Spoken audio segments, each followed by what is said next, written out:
Yeah, let's go. I'm ready, I'ma blow. Yeah.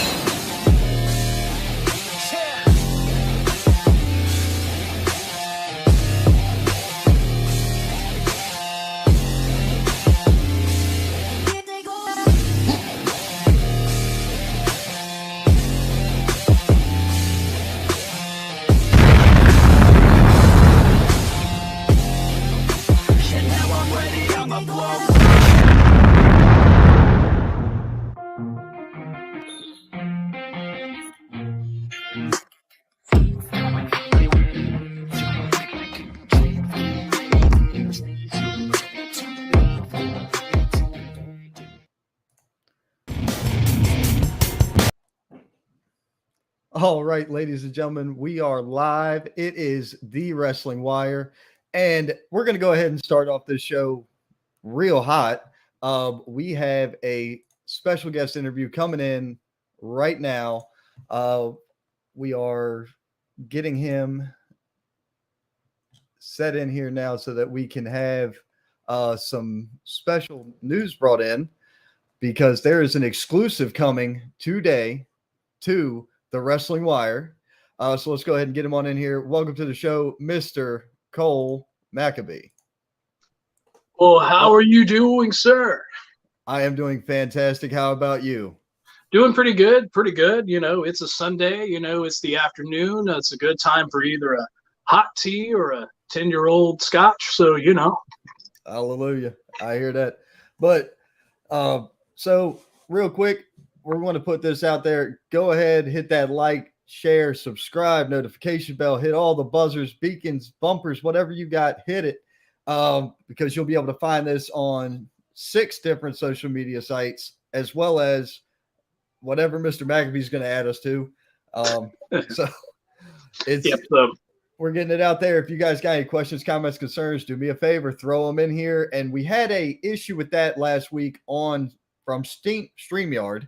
And what I did was I just pulled up every single social media on a separate window. So now I can watch all of them live to bring in the comments as they roll. So I'm hoping to fix any failures we had. Oh, yeah. Well, I mean, you know, you're still this is what? This is your 4th episode? Number 5 right here. Okay, close. Yeah. So, I mean, there's always going to be like those little technical glitches and everything like that you'll get used to. I've seen other guys. It took them a hot minute to go through all of those. So, yeah, but I think as far as what you've been able to do and within those 5 episodes, you haven't really had a whole lot of missteps, to be honest with you. So, actually, you're kind of ahead of the curve when it comes to some of the podcasters that have been starting up lately. Well, I appreciate that. Now, I would go out at the grill, drink, and proceeded to get hammered and talk wrestling for a Sunday afternoon. That was my normal Sunday. But I just didn't. I stopped doing this for like 9 months. And then I had so many people telling me, you should try this. You should give it a go. Run again. Do it again. And here we are. So, but I mean, the same kind of happens in professional wrestling, especially in independent leagues. You have not necessarily come and gone, but you have gone hiatus and come back and just put out massive content. Well, I mean, let's see. I got started back in 2003, and I pretty much had a long run from 03 till about 11 or 12. Had some injuries that were nagging, got out of it, came back like a year or 2 later. Kind of got out of it again. And then just a couple of years ago, I had already said, I'm done. I'm not going to come back. But then I got that itch again. But then as I was wrestling, I was like, I don't know if wrestling is exactly where I needed to be. So I pretty much planned, thought some things out, and bam, Pro Wrestling Union. And it's been going since October of 19. So nothing wrong with that. That's right before I got into indie at all with Kylan. Yeah. So yeah, what was it, November, that cancer charity show? Yeah, it was. Yep. I don't remember if you were there or not. I wasn't able to be there because of my work schedule. Kylan and we had talked numerous times about some of the things, I guess just more or less just to kind of he was just kind of thinking of some things that he was wanting to do or wanting to plan some things out. So just more or less, he was just wanting to get like my perspective on things. And I know that he spoke to a few other promoters to get their perspectives as to how the show, how his show needed to be ran. And but I mean, as far as I know, they had a really successful show. So had a pretty good turnout and had a good card. So. Oh my God. Yeah, the card was phenomenal. My big issue with the whole thing was I knew nobody and I was doing commentary. So it was I was definitely a fish out of water in that element. I mean, I knew Barbarian, I knew Lodi, but I didn't know them like in person. So walking backstage, like, is there any notes I need? And it's like, here's these freaking legends of the industry. Yeah. And it's just kind of a little bit shocking. Then the cool thing that happened at that event was Dream Girl Ellie from the International Superstars. Mm-hmm. Like, hey, come on over here and talk a bit, like do an interview, kind of promo. I don't care what you do. Just come over and hang out for a bit. She came on for like, I don't know, 15, 20 or better and just kind of was chatting. So that was neat to do. And I was like, interviews are kind of a decent thing. This is more my speed. So, yeah. But definitely doing the homework does help out a whole lot. Just because I have one of my very first jobs in wrestling was doing commentary for a show that was being done over in Lancaster, South Carolina. This was back in 2003. I was just invited to come in, do the commentary. My older brother was actually wrestling at the time. So I was like starting to make the transition into the business. And they put me with this guy, and I don't know what his real name was. He went by the name of Devin Storm. And he was, he kind of was like a Joey Styles type looking person. He wore the suit. He had the spiky dark hair with the glasses, a little bit of facial hair. And automatically he had like a good voice. But then once I was like sitting down with him calling these matches, I like realized immediately he absolutely knew nothing about professional wrestling. Like even the simplest of holds, like somebody did like a shoulder block, and I think he called it like a tackle attack or something like that. And I'm like, tackle attack, I'm like, something, like he was just like even like a wrist lock. He's like he's grabbing the wrist and he's holding it. I was like, yeah, it's a wrist lock. And, and like he didn't realize I was actually making fun of him the entire time because I kept correcting him on everything. I was like, it's called a headlock, you idiot, And everybody was like, great, he's a heel commentator. And it's like, no, I'm just getting frustrated because this guy knows nothing. So right. And I mean, it's at least doing color, you had the ability to try to ad lib and insult, and it was portrayed properly, even though you were just being honest. You know what I mean? Yeah. So, well, I think that was Bobby Heenan's thing. He knew everything. So when somebody said something stupid or something that could be capitalized on, he was able to kind of just grab onto that, and that's what made him such a genius behind a microphone and and commentary. Right. So you've been in since 2003, technically then. Yep.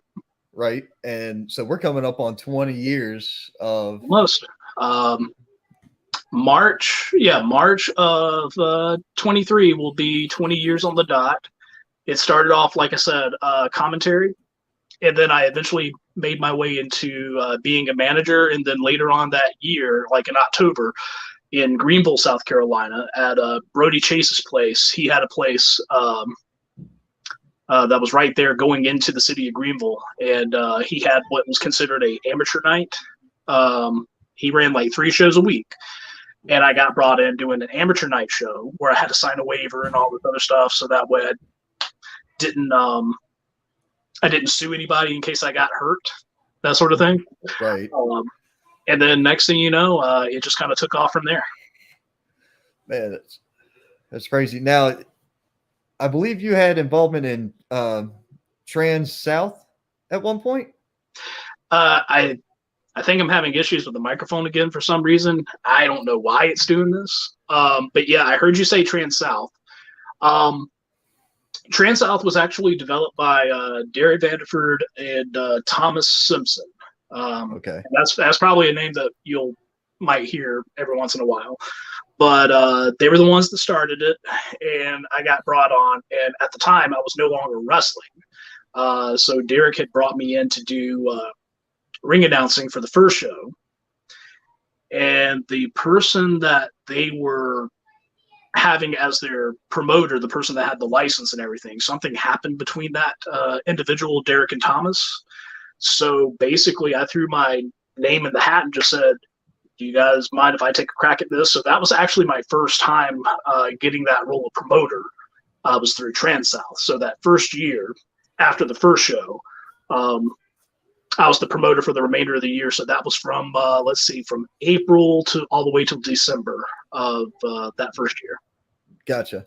Now, and, you mentioned, maybe a name we've heard. It's a name we're most of us here in the Carolina region are, familiar with. There's a couple of names that are just out there that we know of, whether good, bad, indifferent, whatever the case may be, the names. And we're not here to dog anybody out, but it is what it is. A lot of people, especially in the Carolinas, have become jaded because there have been so many different promotions offering so many different variable things. Hey, hold on one second, Ron. I'm going to try something real quick. I'm just going to step out and come right back into the room because it's doing like almost this max headroom sounding thing on my end. I don't think it's you. I think it's just on my end. So I'm just going to step out and see if it corrects itself. Hold on one second. I'll be right back with you. Okay? No problem. Folks, I see there's a bunch of y'all in here watching. Please throw up your questions, comments, anything you got that you want to contribute to the show. This is going to be seen. It's going to live on forever on the internet. So get your comments up, get them out there, and we'll post them. All right, and rejoining the stream is Cole McAbee at this point. Let's see what we got. And it's as clear as it can be right now. Interesting. I wonder if it's cell phone related. I don't know. I believe most people use cell phones, but I don't know. Anyway. Yeah. There's a lot of different variety here in the Carolinas for yes. what you can do. You got to cross state lines to do blood. Mm-hmm. Okay. But there's so much content and we've become jaded here because we're spoiled. We have the option of getting so many different things or different companies, different promotions. And Pro Wrestling Union, I have been happily hey, look, I have happily. Oh, sure. Hey man, thank you. I remember. But I have enjoyed not just being involved as in ring announcer, working the booth, because hell, you mess up everywhere, so it is what it is. Yeah. But it happens. When you can genuinely enjoy some of the content you're seeing, as well as be kind of involved in it, it makes a big difference. I know there's multiple shows up in the Greenville area that kill it, that they just work. There's Columbia, there's Charleston, then you go up into the Charlotte, you go up into Asheville, you all the way out to Wilmington, because and we're going to bring up Wilmington here in a short, because I got somebody I need to ask you about, just because of a relationship that occurs with one of your talents. But at any rate, currently you've got you're working with 3 title belts, right? Mm-hmm. Okay, so out of the 3 title belts, your Pro Wrestling Union World Heavyweight Champion is Chase. You mean this belt right here? Yes, I do. That belt is stunning. I had to actually get this away from Chase Embry for a moment, because normally what I do once a year is we get the belts cleaned and taken care of and stuff like that. Just not because we don't trust our champions with it, but you throw them in the gym bags, you do all that other stuff, they start to get weird smells and stuff like that. So I've got a guy that actually takes care of all that. And just one more time, because I know somebody had mentioned the other day, they were like, hey, I like your replica belt. And it's like, it's not a replica, dude. That's That's a handcrafted belt. This was actually done by Pro-Am Belts, which they put their seal on everything that they do custom made. Yep. And this belt, and I know that you held it, this belt weighs 18 pounds. Right. I explained that to somebody the other day because they were like, wait a minute. That thing, how much? I was like, yeah, about 18, 20 pounds. I couldn't remember the exact number, but I thought it was 18. Conversations at work, you know. But you know, I mean, that doesn't matter. I mean, whether it was a replica belt or not, it's just a representation of what we consider as the top title for our promotion. Right. Everybody uses like Pro Wrestling Turbo over there in Greenville. They have a killer show every time. Right. And before they debuted their new version of the championship, they had one that was custom made. In all honesty, it was a WCW United States title that they painted over, and, you know, it wasn't the prettiest looking thing, but that didn't matter. It was the representation of who the top guy is, and it didn't really matter what the belt looked like. What mattered is who was carrying that title at the time, which was, for that entire time, was Patrick Scott, who is one of the best talents out there. Right. Who was recently on AEW Dark alongside, was that Patrick? No, yes. It was. Yeah, it was. He was on Dark, wasn't he? I don't know why this keeps doing this. I can hear it now. I hear the echo.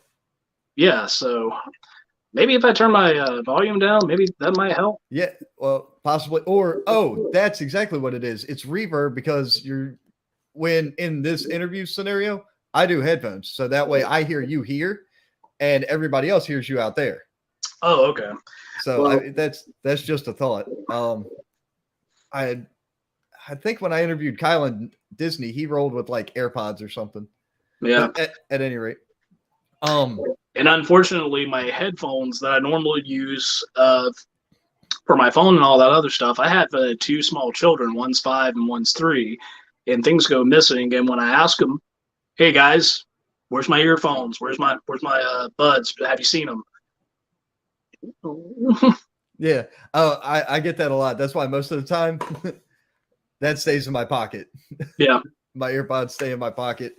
I don't wear them full time anyway, so yeah, it's not good for your head at all. No. It is horrible for your freaking ears. For anybody that doesn't know, I'm sorry I put out such a long show that you have to keep earpods in for 3 hours. But I generally listen to podcast driving. That's kind of my thing. I throw them into the truck stereo and go from there. But at any rate, so Cole, your current champion is Chase Emery for your heavyweight. Chase Emery, the All-American blue chipper. Yes, sir. And he was on AEW Dark. And yes, he was. And thank God he at least got a good showing out of it. He didn't get punished the entire match. So no. I was good with the production and the booking on that one. I don't know who was behind it, but you know, high five to them. Your current Carolinas champion, Austin Bebop, man, he's on fire in the Carolinas lately. Yes, he is. I've always liked Austin. In fact, one of the first times that I saw him was Classic Pro Wrestling when I made the transition and started doing shows with them. And I thought to myself, it's like, you know, it's like he's good. You know, he's got some talent behind him, and I just kind of knew it was only a matter of time before he just kind of tapped into it more. And I got a funny story about Bebop as well, and I don't mind telling it. But the last show that I ever did for CPW was a triple threat match. It involved me, him, and this other guy named Chris Phoenix. Not the one that everybody knows from North Carolina. It was a local Spartanburg wrestler. Not as well known. The outlaw Chris Phoenix, yeah. Yeah. So I go over in the match. That is exactly what was asked of us by the booker. Here's the thing, though. They wanted me to beat both of these guys in like less than 5 minutes, and he wanted me to pin them both. Now, if this had been, I don't know, any other young wrestler coming up and all this other stuff, they'd be like, "Oh man, they're giving me such a big push and all this other stuff." I've been doing this for a hot moment, so I was like, I have a question. Why? I go, well, what is this accomplishing? And he goes, oh, we're going to make you a monster heel. I'm like, I'm 6'1", 260 pounds. I'm not necessarily a monster per se, maybe opposing, but I'm looking at Bebop and I'm like, I don't think in a legitimate fight I could whip this guy's ass in 5 minutes.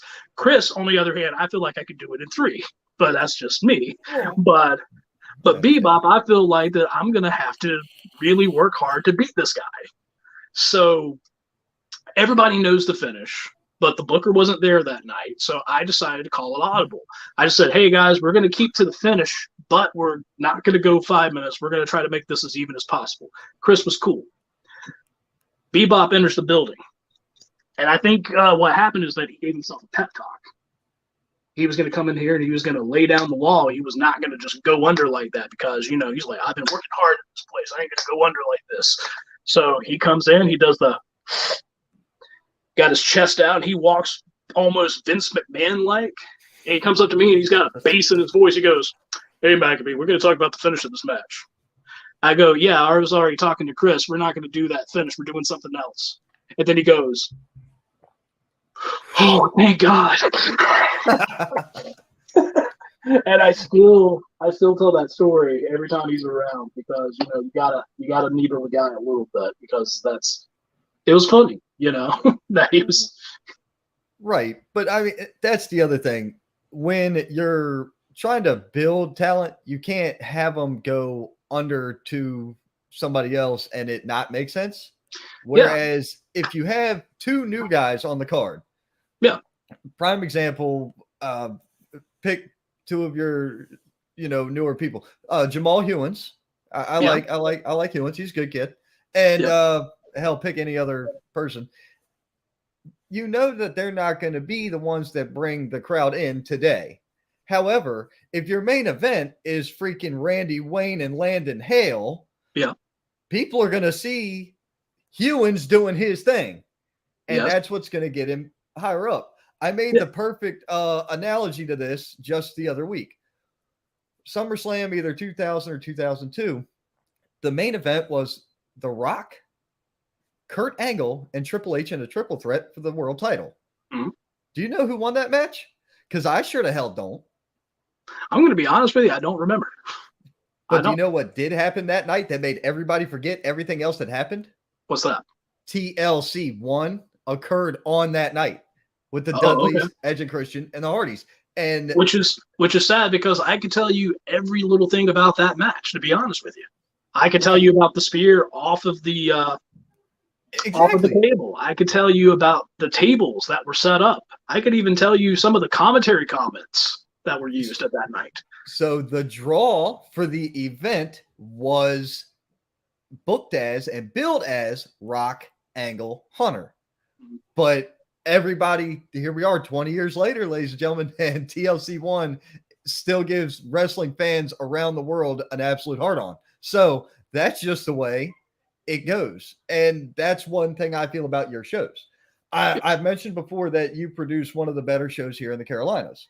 And that's not me. That's not me kissing your ass because I work for you. Realistically, if you didn't do something right, or if I told you I didn't like something, have I ever not come to you and said, hey man, this is a little weird? No, because you're one of the very few people that I know. There's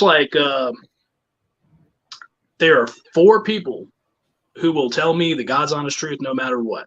And as far as people that I still talk to today, Derek Vanderford is still one.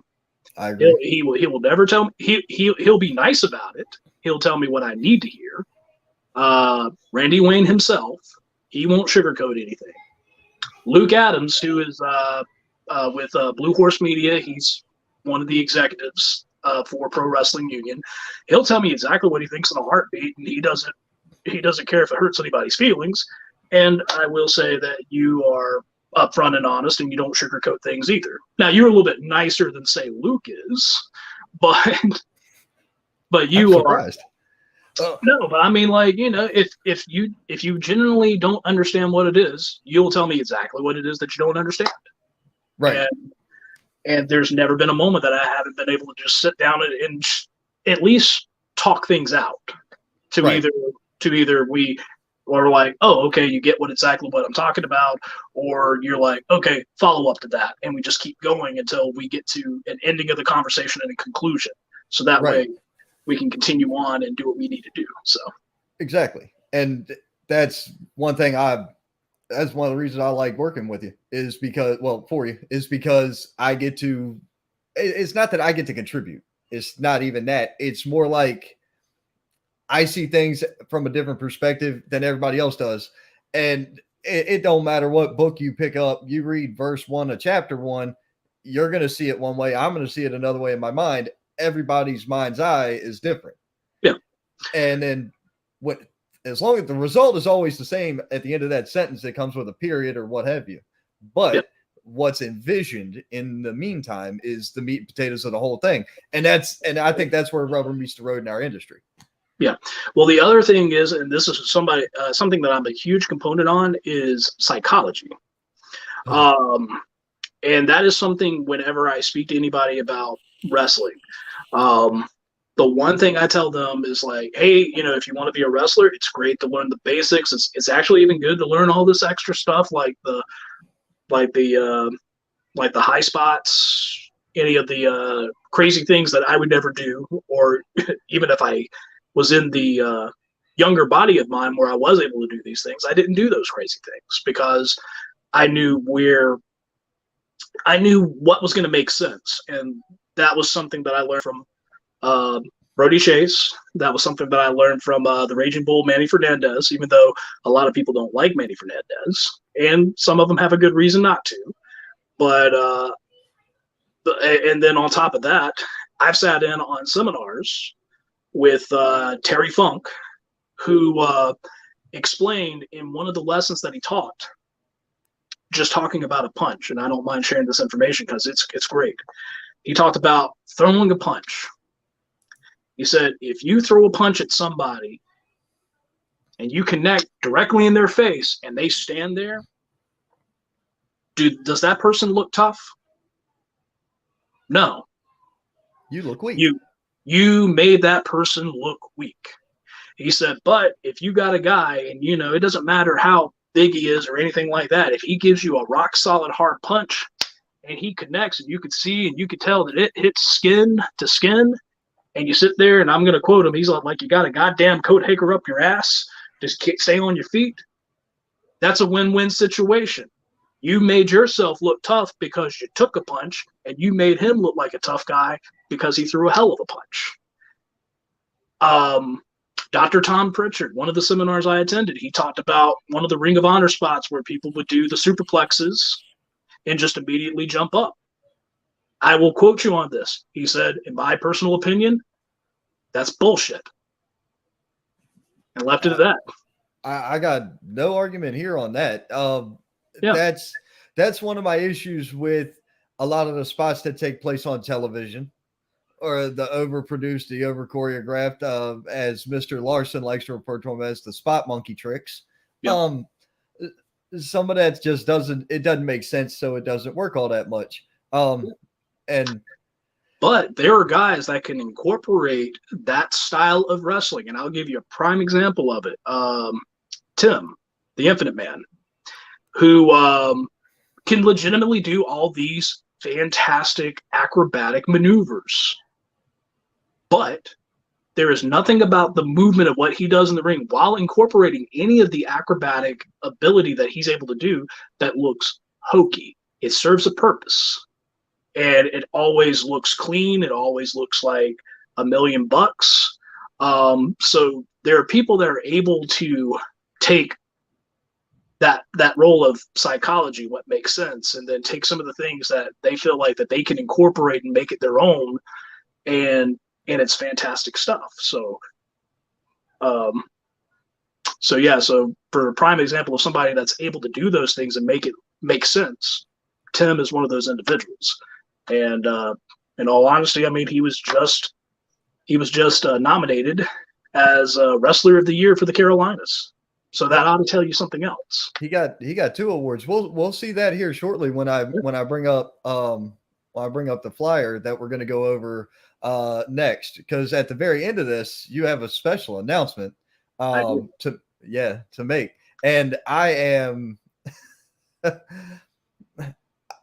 I got the picture earlier and I still can't believe what the hell I saw. So I'm just going to leave it at that because I don't know what you did or how you did. But I've been friends with this individual and have known him for quite some time. In fact, one of my first wrestling matches was with him. It was in a battle royal setting, but me, this individual that we'll announce in a little bit, and Rob Killjoy, we were the last three people in the ring, and those two ganged up on me and gave me a beating. But at the end of the night, they were the two individuals that went over the top rope. So now I just saw a video. It was on Scott Larson's #Truth podcast. He interviewed this cat from West Virginia called Paparazzi. And all right, watch the video because this dude gives me Charles Manson vibes, like the way he talks. Okay. It's charismatic big man. I'll put it that way. I'm like, that dude's huge and he's got charisma for days. And in the ring, his first match was against Rob Killjoy in a singles match. Okay. And you want to talk impressed. I didn't know Rob could do the things that I saw Rob do. So I was like, this is legit. I liked it. Yeah, Rob is, and like I said, he's been doing this for a long time too. And a lot of people, don't realize that because he's actually changed, from when he was first around. He had like the baggy shorts, the longer, stringier hair. He was always in decent shape, like thinly built, but toned. But he went from like off-kiltered Rob Killjoy, but then all of a sudden he morphed into like the Ugly Ducklings gimmick with him, Lance Lude, Colby Corino, which we'll talk more about Colby in just a moment as well. Yep. And then that just took off. I mean, and they were all over the place. I mean, you couldn't go without seeing numerous wrestling posters, not just in the Carolinas, but just going up and down the Eastern Seaboard, where they weren't added to the mix somehow. Right. Now, Scott Larson, speaking of from #Truth, said, two of my favorite people, Ron and Cole, I'm in heaven. Man, thank you for the compliment, sir. Thank you, Scott. We appreciate it. I hope you're feeling better, sir. Yeah, definitely here too. So we're going to be taken out of frame for this next part because we're going to go over the upcoming event, which was also advertised at the end of the second video on the intro to this, which is called the Wrestling Classic. And Mr. McAbee is going to go over this for us. So here we go. All right. We're not taken out of frame. I am surprised. Haha, there we go. There we go. All right. So on Saturday, May the 26th, it's going to be at the Union County Recreation Department. As you have already said, this is called the Wrestling Classic. And the reason why I chose this name is because there's a few things added to this, a lot of history here. A long time ago, during the Trans-South Wrestling days in Union, South Carolina, Colby Corino's father, the legendary Steve Corino, he challenged Chase Brown for the Trans-South Heavyweight Championship, which Chase Brown came out on top. Now, here it is, all these years later, now his son, the legacy of this, the last bastion of professional wrestling, Colby Corino, and now he's challenging Chase Emery for the heavyweight title. So that's kind of a great story to tell there. Right. Especially since Derek Vanderford is that connective wire between the two stories there. Right. So, and speaking to Derek Vanderford, he has mentioned that to me on numerous occasions where he talked about, he said, yep, a long time ago, the guy that I picked as my champion, he whipped the great Steve Corino's ass. And now the man that is now my new champion, he's going to do the same to his son. So, You'll probably hear a lot from the G coming up towards the show, to be honest with you. Also, since we mentioned Bebop and I mentioned Tim, they had one of the best matches here for Pro Wrestling Union, in all honesty. And there he is right there. He was nominated as Wrestler of the Year of the Carolinas for the year of 2021, and also was nominated and won Fire of the Carolinas, which was basically the person that I guess the best way to describe this is like the biggest trailblazer for the Carolinas. And he definitely is a trailblazer. He's an original, and he's great at what he does. So that match ended in a time limit draw. And Ron, you were there for that. Yes, I was. And even trying to restart the match, it ended in the disqualification, which that part of the match was not aired on the last episode of Explosion because of time constraints. But Bebop and Tim have expressed wanting to go in the ring with each other again. And the thing about this rematch, and I just didn't have enough to do it on this card, they had a time limit this last show back in November. There is no time limit this time. Oh, where Christ, we are also taking out countouts, because count out, you win the match, but you keep the title if you're the one that loses the match, right? Yep. We're also taking away disqualifications. There must be a winner. It's either pinfall or submission. These two guys are going to beat one more time, and there is going to be a definitive winner. It is either going to be the Infinite Man conquering Bebop and capturing that Carolinas championship, or Bebop getting redemption from the first time they met about a year ago and retaining that Carolinas title. But I can almost go ahead and guarantee you this may be the match of the night, or right there borderline for that main event, because of the two individuals that are going to be in that ring. And from where I'm sitting, and I've said this multiple times, there was at least 3 matches on the card that night where I was there for the TIM versus Bebop. There was at least 3 matches I could have easily seen Vince paying for, Tony paying for, Scott D'Amore paying for. I could have seen it on any network cable television, just in vision. I could just see somebody having those picked up and played there. Like, the matches were that good. Yeah. And we got Randy Wayne. He's actually going to be in a grudge match with the Anomaly, Antonio Morgan. The reason for this match was, well, you'll see it in this episode of Explosion that's going to be coming up on February the 17th. We're actually going to play the heavyweight championship match between Randy Wayne and Chase Emery, where Emery captures the heavyweight title. It was how Emery captured that title, which has got into the crawl of Randy Wayne. You have Antonio Morgan, who made you believe that he was standing up against Emery and Derek Vanderford, only to spear Randy Wayne while the referee was knocked out, and partnering back up with Chase and the G. After the match was over with, the bell had already rung. Chase Emery's already got the championship. Antonio Morgan just got it in his head to pick up Randy Wayne and just powerbomb him. The match is already over. There was nothing else that needed to be done. They accomplished what they wanted to accomplish.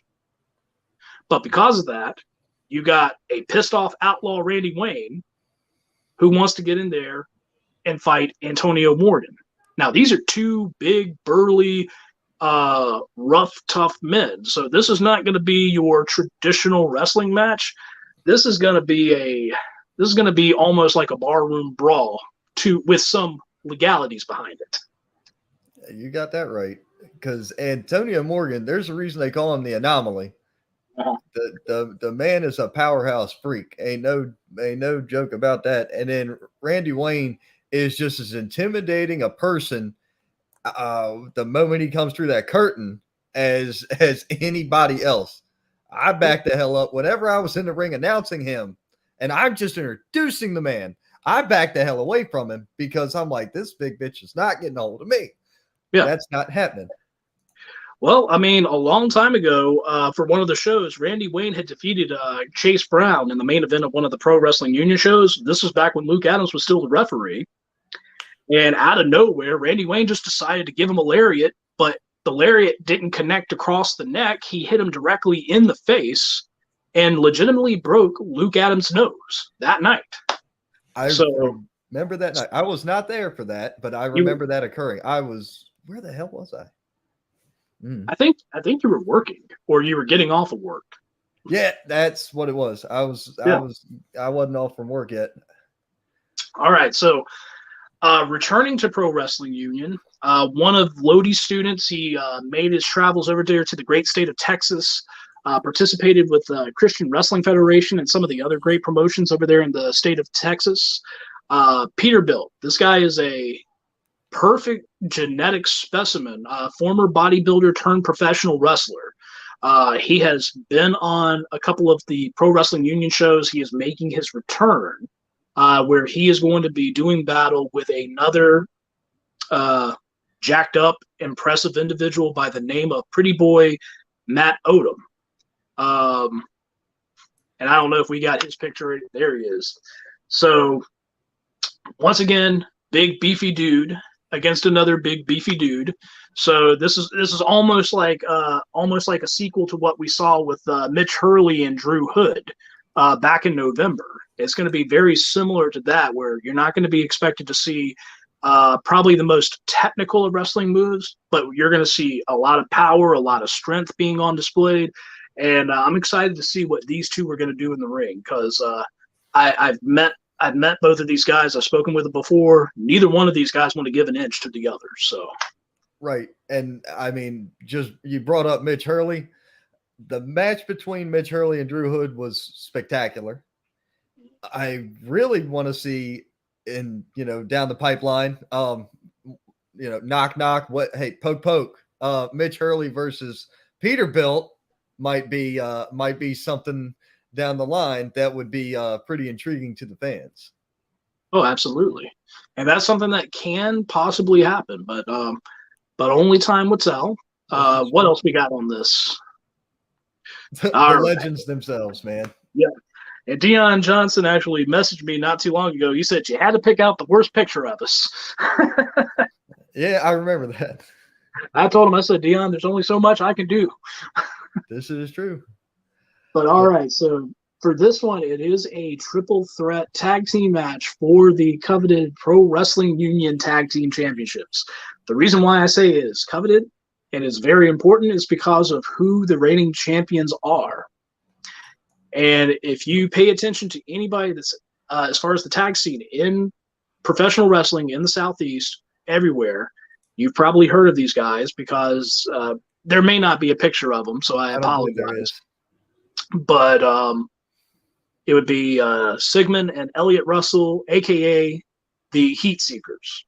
Yes. They won the championships in a vacancy match against Randy Wayne and somebody we'll discuss a little bit later, in the main event of a Heroes to Legends show, because the champions at the time, one of the guys, Jeff Conley, who was a fantastic technical wrestler, he sustained a ACL injury, so therefore him and his partner had to vacate the championships. Since then, the Heat Seekers have done several title defenses, gone undefeated, and on top of that, they have won championships with Premier Wrestling Experience, AWS over there in Tennessee, several other places. But on top of that, they already got the accolades as it is, because they're former 4-time NWA World's Tag Team Champions.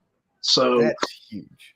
That is very huge. And the other team that's involved in this with Heat Seekers and Soul Patrol, as you can see right here, Tommy Django and locally hated Chris Vallo, the Heart Killers. So it's going to be very interesting when you got not just two separate teams. You got another one thrown into the mix. It's going to be a wild card, and they're all different styles too. So it's going to be interesting to see what plays into this. Right. Now, you mentioned earlier it was TIM versus Bebop, and here's the picture of Bebop holding that Carolina's championship. That belt gives me cruiserweight vibes. so I dig it. And Austin is Bebop, pardon me, is an incredible talent, just a hell of a nice guy. Man, I was trying to get ready for the show, I think 2 shows ago with you guys. And Yeah. I think I'm in the bathroom, like trying to put in my contacts or something.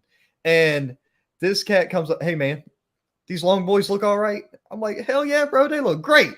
So he's like, here, hold my phone, show my old lady. I'm like, all right, we're in the men's. What are you doing? He's a good dude, man. And he's a hell of a hand. He's a great wrestler. Yeah, he's and I pick on him, like I told the story earlier, but I mean, like, in all honesty, he's one of those people that he takes this craft seriously. He wants to get feedback from guys, and just a tremendous guy. And I've been happy as having that he's been the representation of that Carolina's championship. Right. And we've already talked about the main event, but right here, current NWA superstar, the last bastion of professional wrestling, Colby Corino. And we had mentioned this before about the Ugly Ducklings with Rob Killjoy. He was one of the members of that group when they were a trio. Colby, he took some time away from wrestling to basically just to work on his own personal life. And when he came back tremendously. He showed up on NXT. He showed up on 205 Live. He made appearances at Impact Wrestling, and now he's part of the new NWA Junior Heavyweight Championship tournament. Right. So, I mean, he's been doing tremendous things. Also, not too long ago, and I think this was, I believe this one match of the year was between him and his own father, Steve Corino, for PWF over in North Carolina, which was a promotion that I worked with a couple of times in a non-wrestling role. And they've always had a tremendous group of guys up there. And, of course, it's a lot different from the last time I was there. But they still have a tremendous group. But apparently they put on what was considered match of the year and possibly match of the decade for Carolina's independent wrestling. Right. Well, I mean, look who we're talking about. That doesn't surprise me, given I remember watching Steve Corino, and I liked him as a technical wrestler. But if you pissed him off, he could brawl you too. Now, Colby seems more of the brawler than the tech, but that's just how I see it from my perspective. Yeah. And I've actually got to tell you the story about Steve real quick. Steve Corino was probably one of the first big names that I got introduced to. And this was over in Greenville for one of Brody Chase's shows. He was wrestling another guy by the name of Kirby Mack. This was the main event. And at the time, I was helping out as a referee for this show. Next thing you know, I got brought in, and I was told that I was going to be refereeing the match. I was not scheduled to referee the match, and they told me to go directly to Steve and talk to him. And, I'm still new to the business, and I was always told, just play it cool, don't mark out and everything like this. But, I was such a fan of Steve when I was young. Like, when I remember, like, ECW, he stuck out to me because he was the anti-ECW guy. And I just completely dug that. Like, I remember the night that he invaded a Limp Bizkit concert and basically told all the people that they were all trash and all this other stuff. And I just thought, this is the greatest thing ever. And then here I am in the locker room with Steve Corino, former ECW World Heavyweight Champion. And also at the time, he had been the NWA World Heavyweight Champion. And I'm like sitting here and he's like talking to me. He's like, hey, I need your help with this. And I'm like, this is like the greatest thing ever. And, but it was a very good night. It was a very good learning experience as well. He didn't bust my balls or anything for marking out a little bit, but he was like super nice to me and super cool. And then all those years later, I went back and worked with him a couple of times for PWF, and I asked him if he remembered that night, and he said, yeah, he did. I was like, I apologize if I marked out. He's like, nah, man, you were cool. He said, I appreciated the enthusiasm. So it was really cool to come back and like be able to have that time with him again. And basically just, like I said, he was just a great guy. So, and there's the heavyweight champion, Chase Emery, the All-American blue chipper, not included in the picture, G. Frederick Vanderford, somebody that sometimes I love him, sometimes I hate him, sometimes I just wish I could hide from him. So I'll be honest with you, since you're bringing up the G, he sent me his resume because we plan on doing an interview in time. Oh, yeah. When he sent me his resume for professional wrestling, I'm like, I'm going to need a pot of coffee to go through all this because it's not short. It's not. The guy's got lineage in this, and it's insane to me. Look, it's like you never knew. All right, look, I'm going to be completely honest with you. Okay, Derek and I, we went to high school together. He was only just a couple. He's just a couple of years older than I am. After he had graduated high school, he was already associated in wrestling by that time. He was learning from Charlie Babb, who I know you don't know who Charlie Babb is, but Charlie Babb was a local promoter from in the upstate. He was also a booker, a commentator, very knowledgeable guy. And I had met him a few times. But Derek had gotten to the point that he was going to start his first wrestling promotion.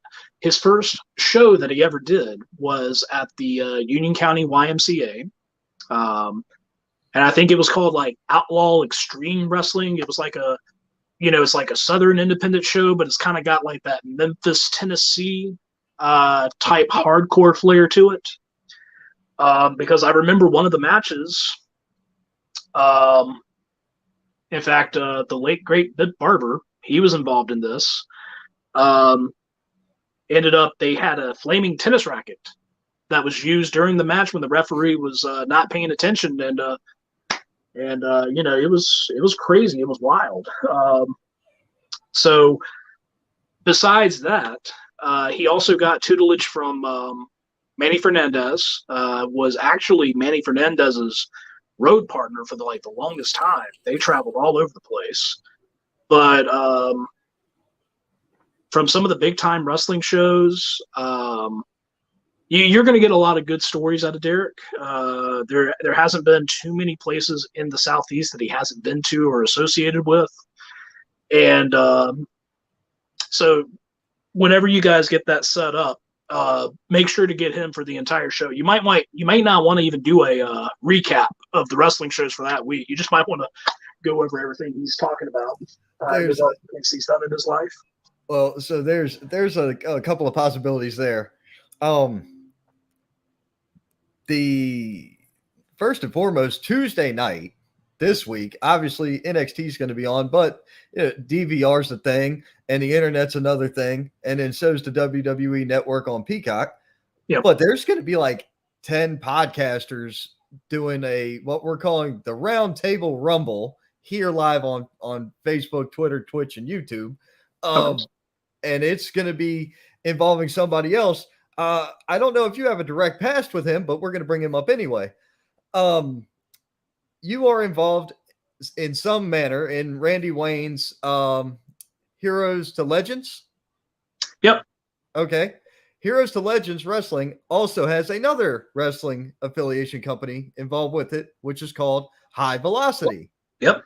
I am very familiar with High Velocity. I'm familiar with the promoter and owner, Gary Benfield. He used to wrestle as Viper. And I know that he has a partner who has his own podcast, The Main Event, and that's Tom Clark. So I'm assuming that's who you're talking about there. Yep. So Tom Clark from Tom Clark's Main Event. This is Gary Horn from Gary Horn's NWA podcast. They used to run the NWA podcast out of Greenville. He got picked up by the NWA, so they're doing their shows for him. Gary Horn's been invited. Don't know if he can make it or not because he's doing another pod. Tom does like 6. We got a guy out of PA who who's known pretty well online, but as far as here in the South, not a lot of people know him. Y'all are going to get to like him. His name is Stravy Stones, and this kid is off the rails. He's out there like I am, and just with a different perspective. And the stuff that's coming out of this is going to be wicked. You've got Peaches and Power Bombs, which is one done out of Georgia. Friends of mine, Tina and Sarah. We've got Hashtag Truth. We've got the straight with Scott Larson. We've got the Straight Up Wrestling Show being represented by Chris Burton and Harry Bernard Taylor, who show up at pretty much every local indie show. It's going to be a crash course of podcasting. We got a guy coming in from England for this. Somewhere over there in England, a cat named, we call him CM Walsh. He's part of the TRWC family. But let's make sure. I think this flyer, yep, that's the end of the flyer, man. There's the G in the upper right-hand corner. Man, I'm excited for the show. I already put I gotta wait another week or two before I can take off for this. They time gate us on taking vacation. It annoys my ass. But if that's the last flyer for this particular show, you can put our ugly mugs back on the screen so that way people are not just sitting here like, and now they're complaining. They're like, son of a bitch. Right. We're back. And we're back. Yeah. But so that's the show coming up in March. Now you're building another one for May, and we have this is the meat and potatoes of the whole ordeal right here, ladies and gentlemen. Yeah, and this was actually something that I hinted about when you had Chase Emery on your show. Yes. So, are we ready to make this announcement? Oh, I got my finger on the trigger, my brother. All right. So, ladies and gentlemen, the next Pro Wrestling Union event that will be after March the 26th for the Wrestling Classic is going to be on a Friday night in Union, South Carolina. It's going to be back over there at the Recreation Department. We are calling this event Mayhem. Now, we've already got a few guys that we've got coming out from the great state of Texas. We've got the Bible Club, who's one of the mainstays for Christian Wrestling Federation out there. They're coming in. We've got current reigning Texas heavyweight champion Bam Bam Malone, who is a fantastic young wrestler. He's coming in, and he's actually been part of a couple of the Heroes to Legends shows, so you can actually see those on YouTube. But the coup, the one that you're talking about, whether it's Colby Corino, whether it's Chase Emery, we've got a guy who has already said on May the 6th he is challenging for that heavyweight championship. And that is current AEW superstar, the blue-collar badass himself, J.D. Drake. He will be there Friday night, May the 6th. Doesn't matter if it's Chase Emery, doesn't matter if it is Colby Corino. It doesn't matter, because you put any of those two guys in the ring with J.D. Drake, it's going to be a, how does JR say it? A slobber knocker. Yes, because you know that's what's going to happen. I have seen J.D. Drake live and in person one time. And when I first met him, that was at the charity show. When I first met him, I was like, oh, hey, how you doing? I didn't know who the hell he was because I wasn't into this. Badass dude. When I saw the match, I was like, Jesus Christ. Okay, I see what independent wrestling's about. And Bill Hazelwood sold the show at the very end of it. Yeah. He said, you guys want to support wrestling, you want to see good wrestling, go to an indie show. Because you're 10 feet away from the ring and you're 15 feet away from the violence. And I love that nomenclature, right? That name puts it together. Well, that depends on who that depends on who's in the wrestling ring. Because the very first Heroes to Legends main event was for the Pro Wrestling Union Heavyweight Championship. Like I said, we have a partnership with them. Right. The very first show, I'm sorry, not the very first show. I lied. It was the second show that they did. The heavyweight champion at the time was the Outlaw Randy Wayne. His opponent was J.D. Drake. And you want to talk about a brutal match, and I know you've seen some of Randy Wayne's matches, and they're always got that brutality to them. Yes. But to have somebody that can match that brutality is something else. I mean, it's almost legalized homicide at this point. And I'll have to find the video, but I'll send it to you. There was at one point of the match, JD Drake slaps Randy Wayne across the face. Randy Wayne's down. He's like on his knees. Slaps him so hard that it echoes, like it has a reverberation echo where it sounds like there's two gunshots going off at the same time. That's how hard the hand came across. And as soon as the hand went across his face, back in here, and he fires up one of his chops. And once again, it did the reverberation echo, like double shotgun blast.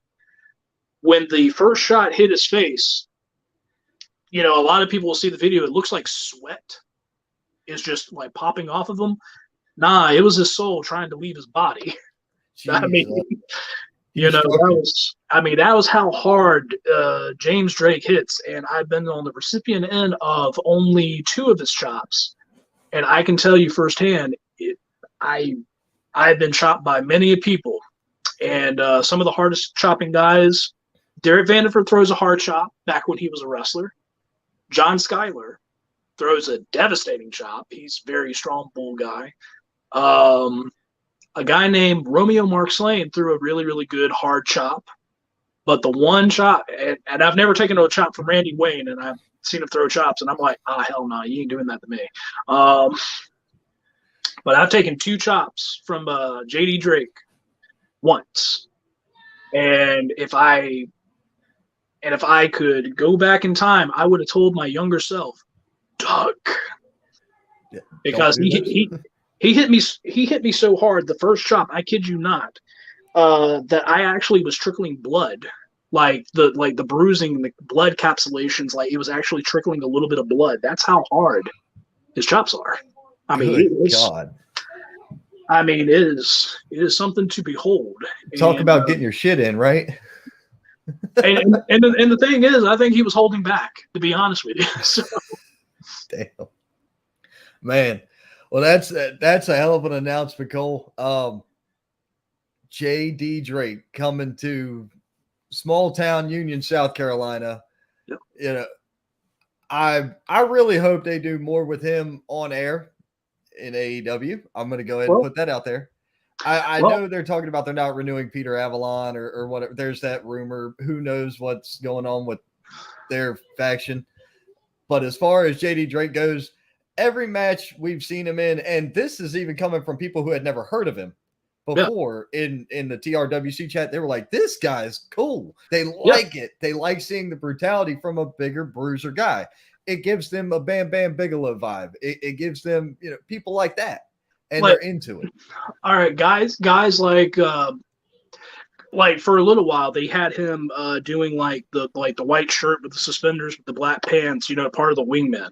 And to me, the first thought that came to my head was Big Bubba Rogers, you know, which back in the day, Jim Crockett NWA, he was Jim Cornette's bodyguard.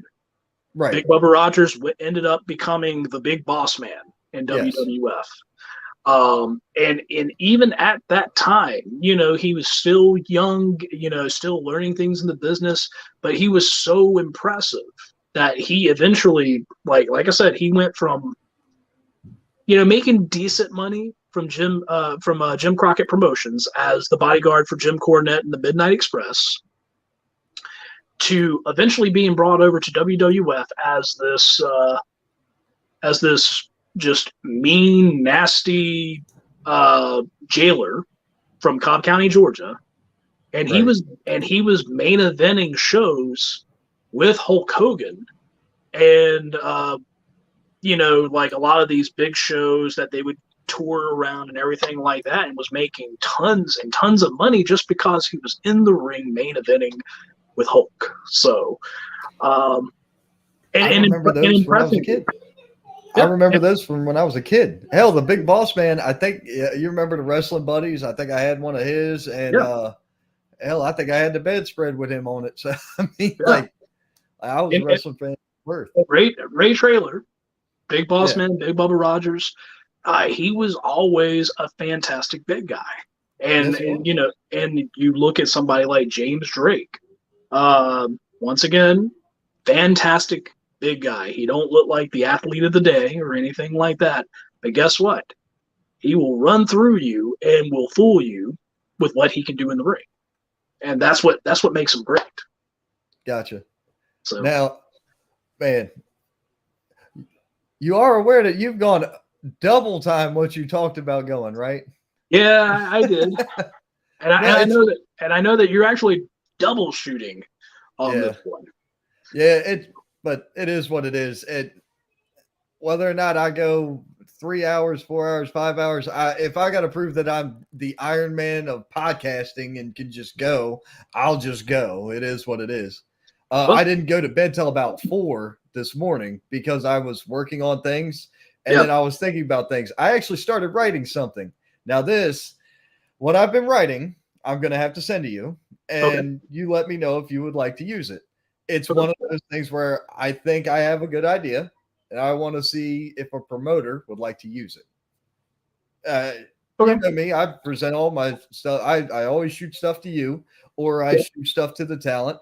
Brino Royce, dude, when they mentioned, because it was Brino and Michael King and Scott Larson on the Larson show, when Michael King was like, he geeked out so bad when he found out you were using the movie, told him to try out. I'm like, oh, you have no idea.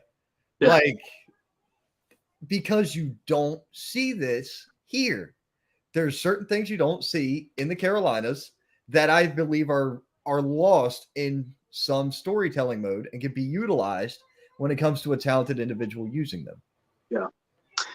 Yeah, and I actually paid attention to that particular broadcast because everybody's been talking about Brino for some time, and I'm aware of Michael King, and the King Enterprises thing, and me and Michael, we've talked a couple of times.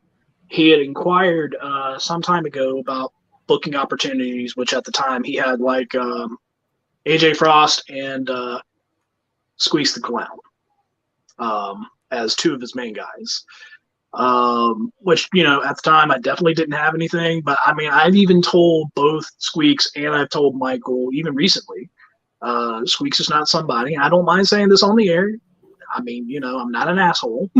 I'm just going to be honest with you. Squeaks is not somebody I'm going to book because I don't think that's going to coordinate with Pro Wrestling Union very well. That's not saying anything bad about him. That's just saying that's not going to work here. I understand that there are places that you go that people use you, they like you and everything like that. That's perfectly fine. You get those bookings. It's just not going to work here. And I know that for a fact. Right. You portray a different, and it's not just Squeaks. There's other characters here in the Carolinas that you don't use because of their gimmick or their shtick, because it doesn't fit. It doesn't fit with what you're going to convey or you're trying to convey. Yeah. And there are some people that they're just used all over the place. There's really no reason for me to bring them in as often. And I'm not going to name any names or anything like that, because they know this. There are several guys like, well, I'll use one as an example. And it's not that I wouldn't want to bring him in very often because he was going to be part of my January show before we ended up canceling because me and my family, we had so many health problems in December. We were basically out of work for half the month. Right. So we were concerned about our finances. So I made the judgment call and said, no, we're not gonna do this show in January until I know for a fact that I'm going to be financially secure. And of course, that's the smartest thing I could have done because once those doctor bills came into the mailbox and we got to looking at them, we were like, okay, gotta, tighten the belt a little bit. But I mean, we're doing fine and everything like that. It's not like it's a crisis. I didn't need a GoFundMe. I know one person had suggested, I was like, we're not that bad off. It's just I'm being responsible as head of my household. Right. And saying the wrestling show, we can put this off a little bit. A lot of people out there though, that they have no idea about what it costs to do this. No. I mean, and a lot. And here's the thing, and There are some people that can run a wrestling show on a shoestring budget, and that is perfectly fine. But also on a shoestring budget, what you end up lacking is, I guess, you talk about the meat of the potatoes. You lose a lot of the flavor on a shoestring budget because you get a lot of guys who either will work for peanuts or they come in for nothing at all. And there's a reason why that happens. It's because the guys who make money, they stay booked in other places and they're seen all over the place. But then there's the people that only stick to a certain area because that's about as far as they can get right now. That's not saying that they can't get further, but it takes investing in yourself to get yourself better, to get yourself to the next level. And some people are not comfortable getting out of that zone just yet, and that's perfectly fine. Right. But there are several of these shows here in the Carolinas that are ran on a shoestring budget, and it shows. And then you got other shows who, like for example, PWX, which is like the Independence Southeast version of like an ROH. Right. They put a lot of money and a lot of time into their product, and it also shows. AML out of North Carolina is another one of those promotions where they invest a lot of money. They invest a lot of time in their product, and it definitely shows. Places like Turbo, places like Pro Wrestling Union, places like WrestleForce with Bob Keller. Yep. You know, we don't have a huge budget. We don't, in all honesty, but with the money that we're able to generate to put on these shows, we're able to put on quality shows that, in my head, I feel like is actually worth paying the $10 tickets to go see. Right. I feel like we got way off track here, but it's professional wrestling, and you're gonna have to pull the curtain back at times. And trust me when I tell you, my audience is not in the dark. Kayfabe is what we make it. And I mean, and you cussed me over kayfabe one time, and one time only. Yeah. And that was at a CPW show. But that was during a live show. That was my thing. But at the end, once you explained everything, what did I do? I let it go, did I not? Right. Yes. But I was like, yeah. So I'll go ahead and tell it. So Mason Moore was out in the ring and he was on crutches or whatever. And somebody went out there and wore his ass out with a chair. I can't remember who did the wearing. Chris Vallo. It was Vallo. Yeah. Okay. Well, that explains a lot. So Chris Vallo went out there and wore this man out with a chair. And my daughter's in the crowd and she's not hip to it yet. Yeah. And so all of a sudden I'm standing in Gorilla trying to get my notes together because I'm getting ready to go out and do the next announcement. And Cole's, was it you or was it Jimmy Ward? I think it was Jimmy Ward said, Mr. Controversy himself, "Oh Christ, here comes some pissed off woman and a crying kid." I looked up and I'm like, "That's my pissed off woman and my crying kid. What the hell's going on?" I'm like, "What she do? Did she fall? Is she hurt? Did she drop her soda? What's wrong?" No, she got scared because of the chair. Yeah. And I'm like, "Oh God, okay, hold on." So I immediately was like, "Go get Mason and we're going to just set them right here. Let them talk to him. It'll be okay." And Cole's like, "Kayfabe. And I'm like, "I just don't want my kid upset. I want her to enjoy the show." They ended up having to leave. Yeah. They ended up having to leave and go home because she could not get over how, like, it just tore her up that bad. We have sat back and watched, and I have broke down everything on video for her. Yeah. And I'm going to be completely honest with you as far as kayfabe and stuff like that. My own wife, who helps out with my shows, yes, and everything like that, I don't tell her what's going to happen. I let her sit there and be surprised. And not that she's like super interested or super invested. She loves the fact that I do the promoting. She loves the fact that I book the shows and all that good stuff. She is fine with that. As long as I'm no longer in the ring, she's good. But But I'll be sitting there and I'm like going over some things, you know, and she can tell that I'm concentrating on stuff because I got this little line right here in my head that means I'm thinking and processing stuff. And then, you know, she'll be like, just like, so have you figured out what you're going to do? I'm like, yep, that's about it. And then Right. she's like, well, what are we going to do about, I'm like, you'll know. You'll know when it happens. The only time I have to tell them anything, and I didn't know this until after it happened, Valo shoved me or whatever, doing the announcing one night. Yeah. And my wife was pissed at me. Yeah. And apparently my kids are yelling, you know, you suck and other obscenities. Yeah. That they're not supposed to be yelling anyway. Yeah. And then like other people who knew me were in the crowd, like, yeah, you need to really warn us about stuff like that. I'm like, I can't, because I don't know until after you're already in the crowd and I'm already in the back as to what's going to happen. I can't give you a heads up. The first wrestling match that my wife saw, this is when we were first dating, and this was over at Action Pack Wrestling in Chester, South Carolina. Okay. Special guest was was Baby Doll and Tully Blanchard. Oh. Yeah. So first time getting to meet Tully, which was super cool. The match that we were doing, or that I was doing with the promoter at the time, his name's Doug Hawkins. He wanted to do a sort of tribute to the Magnum TA Tully Blanchard cage match, I Quit match. But we didn't have a steel cage or anything like that for the show, so it was just an I Quit match. We did this thing at the very, very beginning, which my wife, which at the time we weren't married, you know, she knew nothing, didn't know what the match was going to be, didn't know anything.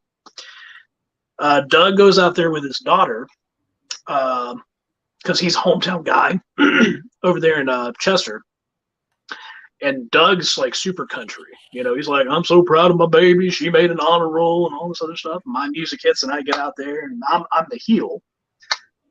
Which my heel run in Chester never fully worked out because too many people cheered me, even as a heel. I was their baby face that they loved over there in Chester.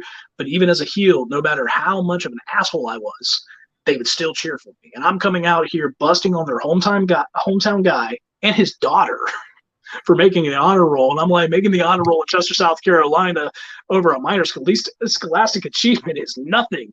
I am so proud that your daughter knows how to say her ABCs and her 1, 2, 3s for her job at McDonald's later on in life when she asks people, do you want fries with that? You know, that stuff like that. And the fans are like, yay, this is great. We love you. This is Doug's hometown. And he had his feelings a little hurt, you know? Right. So he, I think he cut me open the hard way. Oh. So, yeah, so there's a little mark over there on my forehead. He was responsible for it. And earlier that day, I had a major, major headache. I'm prone to migraines and stuff. And the only thing that the only wrestlers had at the time was just straight aspirin. I took 5 aspirin before the show and chucked it down with a whole bunch of water. So this tiny little cut right here was just a crimson mess. Wow. And it got into my eyes and I'm blinded, and Doug brings out a barbed wire baseball bat and, you know, I get it from him and I start cracking him in the head with this thing. And he's like, all right, brother, let up. And I'm like, no, motherfucker, you know, because I got pissed over the cut. Yeah. So, you know, we're keeping professional, but at this point we're now like tatering each other, you know. Oh, and sometimes we're like swinging hard, and because neither one of us can see, because we're both blinded by blood in our eyes and stuff like that, we're like missing, you know, we're just like going at it. But you know, he gets the win, you know. I quit the match and everything like that. And I was back, and my wife's seeing all this and she's like mortified. And normally whenever a match is over with, I would call her and tell her, hey, everything's okay, I'm good, and all this other stuff. There was no phone call immediately because there was this other wrestler. His name's Eric Adams. He was backstage and he's like looking at this tiny little scratch that's on my head, and he's like wondering why the hell I'm bleeding so much. he's like sitting there like with like freaking super glue and trying to get it to close up, and he's like, son of a bitch, you know, and all that other stuff, and all that good stuff. And finally I checked my phone. I had 10 legit voice messages. Oh my God. And she was freaking out. And she's like, "Oh my God, are you okay?" And the messages varied. It went from like genuine concern to about midway being like slightly annoyed to right there at the very end, answer your phone. Yeah, exactly. So I can only imagine. See, I never had to deal with any of that part. It was funny that workers in the back were asking me if I was good when Bootleg Dave put the crutch into my chest. That and that happened at his show. That was entertaining enough because I guess I made it look good, but I don't know. But yeah, he didn't turn it to flat hit me. So the point of the crutch hit me dead in the sternum. So like I felt it, but it didn't hurt. And I just kind of cowered in the corner just so I'm holding out the ring because I got the microphone in my right arm so he could snatch the mic and do his thing. So it was, life is set up, ladies and gentlemen. Everything's a setup. It's made to be enjoyed and entertainment, and we have a great time doing it. Yeah. And the thing is, and a lot of the fans, they're smart to what professional wrestling is. And I'm not going to even pretend that they're not. But my goal had always been it's both as a wrestler and both as a promoter, is that I want to suspend their belief for just a moment. And this is actually something that Derek Vanderford, he's a big believer in that. You know, he doesn't mind pulling the curtain open to a certain extent for some people, but he wants to keep that curtain closed. Randy Wayne's another one of those people who wants to keep the curtain closed. Right. And that's kind of my thing too, is because once you get people hooked into it and they start buying into it, they're just going to come back the very next time because, I mean, in all honesty, they just want to see what happens next. Like a few years ago, APW in Chester, I was a commissioner type role, and I was kind of getting coaxed into wrestling. And one of the guys there was a guy named Hex. He was in part of this group, which consisted of Big Country, Cali Casanova, one of the local guys, Chad Wilson, and at one point, Joey Ford was one of their guys. Okay, yeah, I know Joey. It was a heel faction, but Joey had, I guess, switched back to being a babyface at this time. And there was this thing between me and Hex, one of their guys, and this guy's was out there crazy type guy, you know, like think about like John Moxley as a heel, you know, that sort of thing. You know, he can talk, he's dangerous, that sort of thing. Well, we did this thing where they I was being pushed to the point where I'm like, I'm going to fight one of these guys. And Hex does this thing where he reminds me, hey, if you touch me, you're fired. They got it set up with the higher ups, that sort of thing. And it was right before I got married. And we had a gentleman's agreement in the back that nobody else knew about. I told him, you be as savage as you want to on the microphone, and whatever my reaction is my reaction. Just know I still love you. Right. So he gets on the microphone and he's like talking about, well, yeah, I know you're about to get married. You found this beautiful woman that she's going to make all your dreams come true. But I understand what it's like to say yes, ma'am, and hang your nuts up on the shelf and all this other stuff. And, you know, that's like, and the crowd is like sitting there like, oh shit, you ain't gonna let him talk to you like that. And then he starts going deeper in the conversation, almost like Clubber Lang to Rocky Balboa talking to Adrian, where he's like, hey woman, yeah, I bet you lay in bed at night dreaming of a real man. He starts going into that thing, that sort of thing. And I just tell him, I'm like, all right, you're gonna shut the hell up. And we're not supposed to be cursing. I can't even say hell, but I tell him to shut the hell up, you know, on live mic. And William Roberts, the promoter, he's like questioning whether or not this is real, you know. Right. So you had everybody going. So I just said, I'm going to go to the back and I'm going to pretend this conversation never happened. And he keeps pushing the issue. I'm like on the ring apron. And, you know, he's like, yeah, he's like, when you're not there and I'm with your wife and she's moaning and groaning and all this other stuff. And, and you know, I slowly get back into the ring and, you know, he's like, well, what are you going to do? And I sweep the legs up, go right on top of him, and I start tatering like hard, to the point where he's like yelling for like Joey and the other guys, like, get him off me, get him the fuck off me. And they had to like jerk me off of him, and we had to play this whole bit where I'm like still trying to go after him and all this other stuff. And some of the guys in the back were like, was that supposed to happen? You know. Then of course we get to the back, and you know everybody knows this. Like this was our plan the entire time. It was a beautiful setup. Right, and see, that's where I think it's a lost art. That I'm not going to say it's a lost art because it does happen on occasion here in the independents, but in the independents, when you have a story that's going to be told that can't be told overnight, yeah, it generates next time ticket sales. It generates media buzz. It generates everything you could ever want for a small company to help out, you know, in the long run. Well, I mean, we had something, you know, kind of on that same level with Randy Wayne and Austin Jordan, who is one of the best guys here in the Carolinas as far as in-ring performer. You know, just great. Fans love him.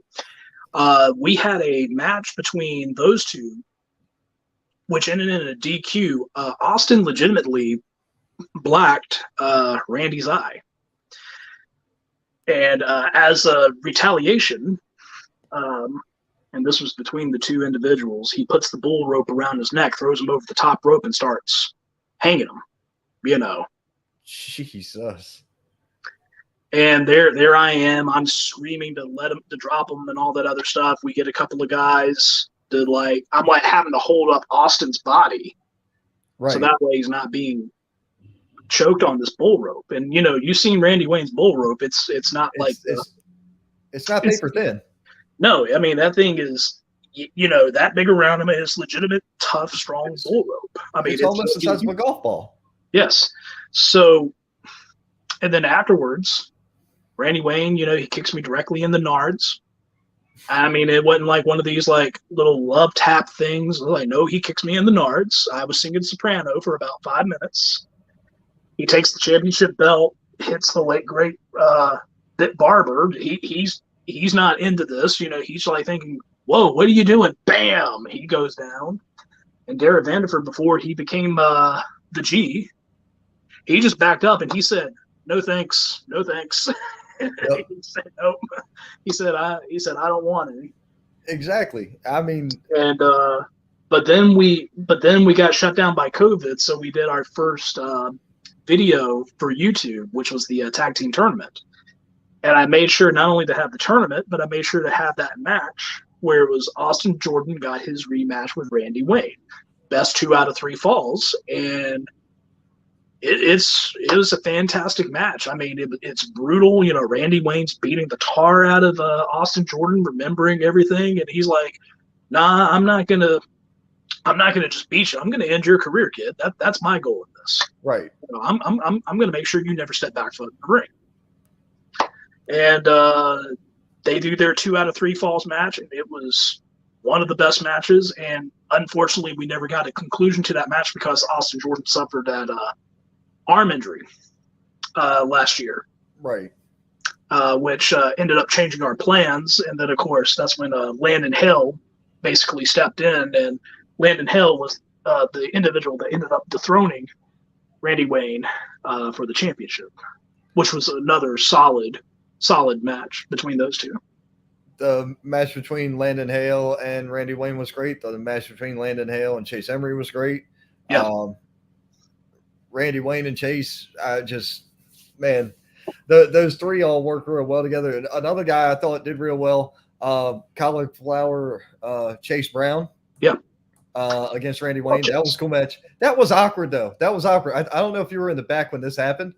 I'm trying to get my, my scratch pad. I'm writing everything down. I'm trying to get out of there and come out to the front. And Randy had tapped Bill, and he's like, hey, get him. And he's trying to get me. I'm like, yes, sir, what do you need? Can I pick you up real quick? No, you cannot. No, I don't know what you want, but no. He wanted to pick me up to show something to Chase. And I'm like, sir, with all due respect, I trust you because Hazelwood said. But how I can't, and I'm sorry, and here's why. I explained why, and everybody was like, yep, no problem, kid. Have a good day. It's like, thank you, sir. Bye. Well, I mean, that's like what I talked about with Luke. They actually had another match, and this was in Union. And this was like underneath this pavilion over there at the fairgrounds because it was a November show, but it was still very, very warm. So we were lucky to have this thing outside. And so Chase, who is the babyface in this scenario, and then you got Outlaw Randy Wayne. Now this. You can sit there and tell, fan A to fan Z. This is the hero. This is the bad guy. You cheer this guy, you boo this guy. But they're going to pick whosever side they want to be on. Oh, right. And Chase Brown, as phenomenal as a technical wrestler that he is, and he was actually one of my favorite opponents ever being in the ring with, to be honest with you, the fans were getting behind Randy Wayne. They were cheering for Randy Wayne. Randy's wheels are always turning, and he's like, well, hell, this ain't no good. I got to get my heat back. So what does he do? The match is over, and I think it was and this is how the conversation went because we talk about him breaking Luke's nose. Right. He just tells Luke, hey, kid, mind if I get my heat back? I'm going to give you a lariat. Luke's a professional. He goes, yeah, sure. Bam! Next thing you know, Luke Adams is down on the mat. He is unconscious for about 3 seconds. He wakes up and he's gushing blood. But at that time, the fans chanting and clapping for Randy Wayne immediately turned to boos and calling him oh, you're just a mean person. You're the worst person ever. We hate you. Right. Because you attacked an innocent referee, and all this other stuff. And, he's half your size. Yeah, and but he got his heat back. And then immediately I'm like, Luke is signaling me somehow. He's like looking at me and I can tell something's wrong. But he's like got his hands behind his back and he's doing this. Which, I'm like, all right, something has gone horribly wrong. And then I cut that corner and I could just see from here down is just running blood.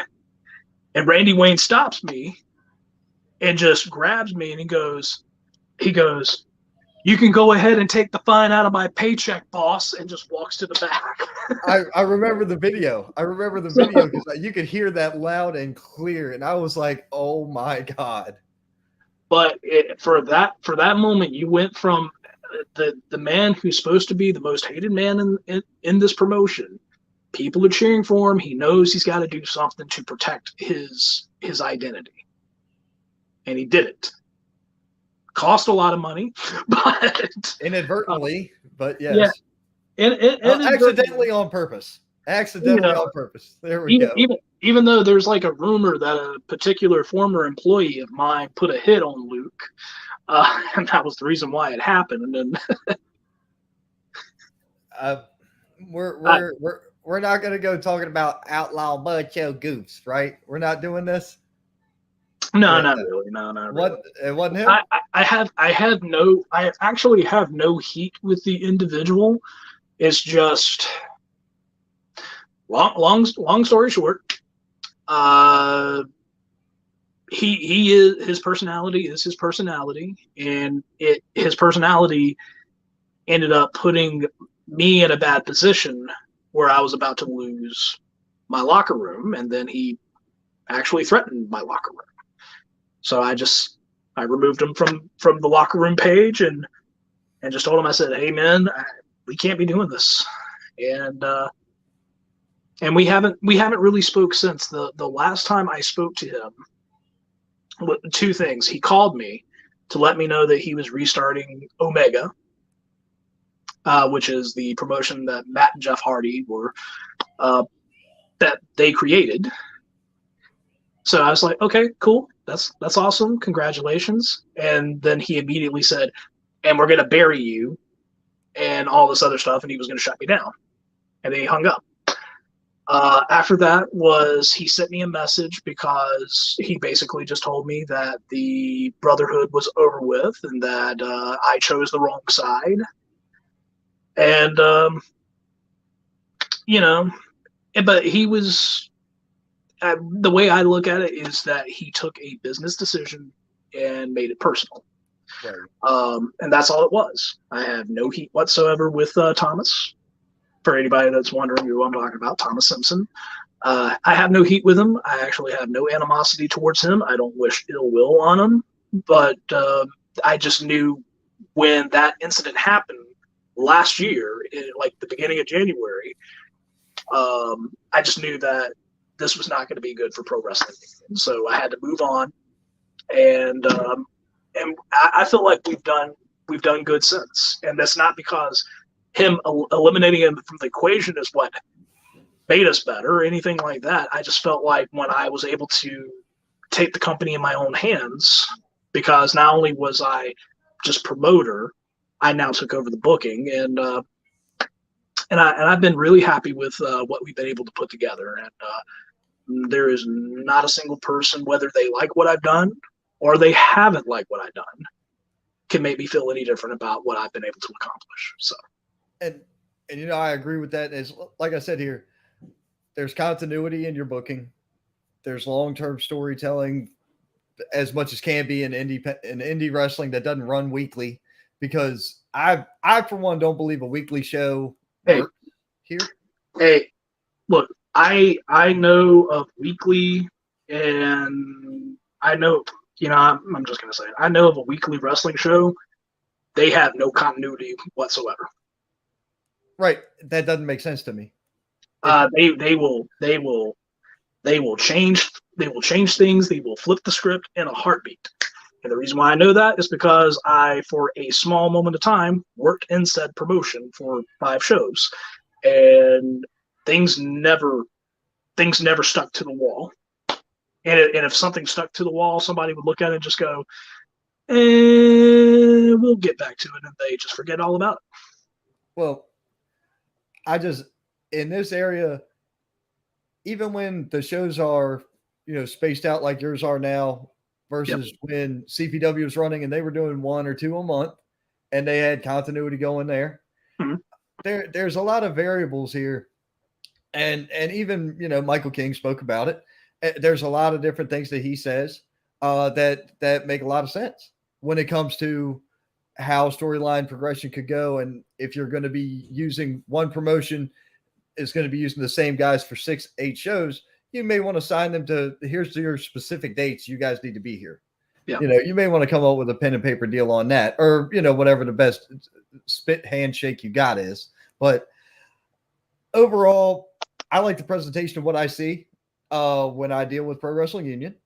And look, this is me being honest, because I have no reason to lie to anybody, because quite frankly, I don't care about anybody's feelings enough to freaking lie to them. Yep. And it has nothing to do with the fact that I'm wearing a Pro Wrestling Union shirt. That was a gift from Mr. McAbee on my birthday, for anybody who wants to know. Yep. And you had actually had told me that you were like, yeah, I'll buy one from you. And you had mentioned it was your birthday. I just said, happy birthday. I said, don't pay. I didn't mention it was, somebody else said it. I didn't mention it. Somebody, I thought it was you. No. Or maybe it was something I saw on Facebook. It was just, it might have been Kylan, the ref Kylan Disney. It might have been him. Because he was like, oh, well, I knew I was going to see him in person, so happy birthday. Because remember, he grabbed a hold of me when we were standing there talking before the well, see, I know that your moniker is the Saint, but in all honesty, Kylan Disney is a saint. Oh, he is a great individual. I think the world of Kylan. I talk to Kylan a couple times a week. Really Yeah, do. Kylan is a wonderful individual. I don't talk to him as much as I would love to, and it's just because of how busy and hectic my schedule can be. Because since I've transitioned careers, I was used to working like 12-hour shifts, like either twice a week to 5 times a week, because I used to work for 911 dispatch. But I transitioned to a administrative role, still within the county of Lexington. So I now do like a Monday to Friday 8 to 5 deal, which is completely different. Look at this. Yeah, Brino doesn't have a shirt yet. Man, maybe you should come out on March 26th and don't call people a bum. Yeah. He'll charge you double if you call him a bum. But that was the thing though. He was on Scott Larson, and he called me a bum like 2 or 3 times, and I just responded back. I just told him I wasn't a bum. I said, dude, I got more mileage in my pinky than if you had your whole career. I mean, well, you've been at it nearly 20 years. He's been at it just a couple. But Brino Royce is coming up next, live on the show. Yeah, but you know what? Afterwards, we had a respectful conversation, and I will admit that. So I actually extended an invitation, and whether this chaps anybody's ass or it doesn't, I don't care. Michael King had approached me, asked, hey, I know you got your show filled up. I just want to come out. Oh, man, see, look at that. See, he forgot he did that. And then, look, now he's talking. It's okay. It's fine. Look, he's talking to himself, or talking in the third person now. Yeah. Yes, I dig it, because that's his personality. I actually paid him a pretty good compliment not too long ago, just because of the picture that you put up there of him. And I'm sure this was like one of the pictures that he took during training, but I mean, he had this like strong wrestling, like an actual wrestler's pose. Yeah, grappler. And he had this look to him, which like expelled like concentration, like somebody that's taking this seriously. And it reminded me of Luther Lindsay, an old African-American wrestler from back in the 50s and 60s. In fact, this guy was so good that this guy was main eventing with Lou Thez. Back then, when Lou Thez was the world heavyweight champion, and went to time limit draws. This was something that was not being done back in the day, and this guy was a trailblazer for the African-American community in the professional wrestling business. He was like one of the first United States heavyweight champions.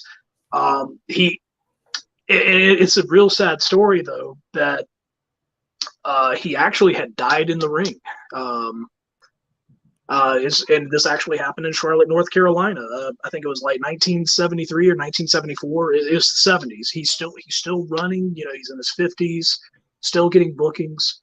But he performed. It's almost like if you watch that movie, The Wrestler, with what's his name? Yeah, Mick Rourke. Where it kind of gives you that ambiguous ending after he jumps off the top rope. Fade to lights, yep. Yeah, so that's legitimately what happened with Luther Lindsay. He performed a splash off the top rope, and the referee counted 1, 2, 3, but he had apparently suffered a heart attack when that happened. And, of course, when they were able to get to him and try to help him out, it was too late. So he legitimately died in the ring victorious. It's a heartbreaking story.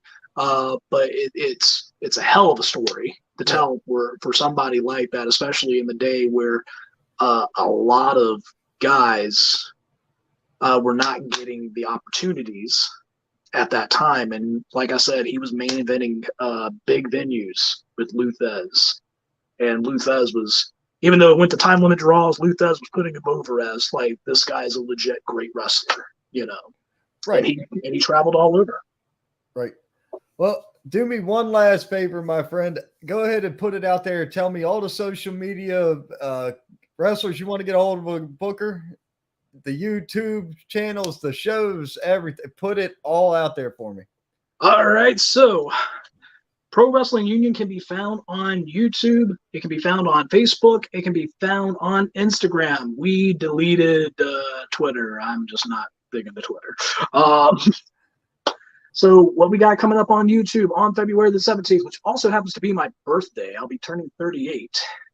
We're going to be having the 6th episode of Explosion. It's going to be having the main event of Randy Wayne versus Chase Emery for that heavyweight championship, not tag team championship, but a tag team match between Brady Collins, substitute partner with Cam Jackson against the Heart Killers, Mr. Nice Guy, Jamal Hewins against Lord Murphy Costigan. So you get 3 matches in that one episode. So very excited. Then March 26th, the Wrestling Classic, Union, South Carolina, 111 Thomas Street. If you can't find it on your GPS, type in 115 Thomas Street. It's the Union County Health Department. They are right beside each other. So easy to find it that way if you need to use the GPS. But it's a good little location. The inside of the building is nice. It's air conditioned. Very nice looking. We had one great wrestling show there already, and we plan on having more. And, of course, we'll be back at the same location May the 6th for Mayhem, where J.D. Drake will be challenging whoever is the Pro Wrestling Union heavyweight champion.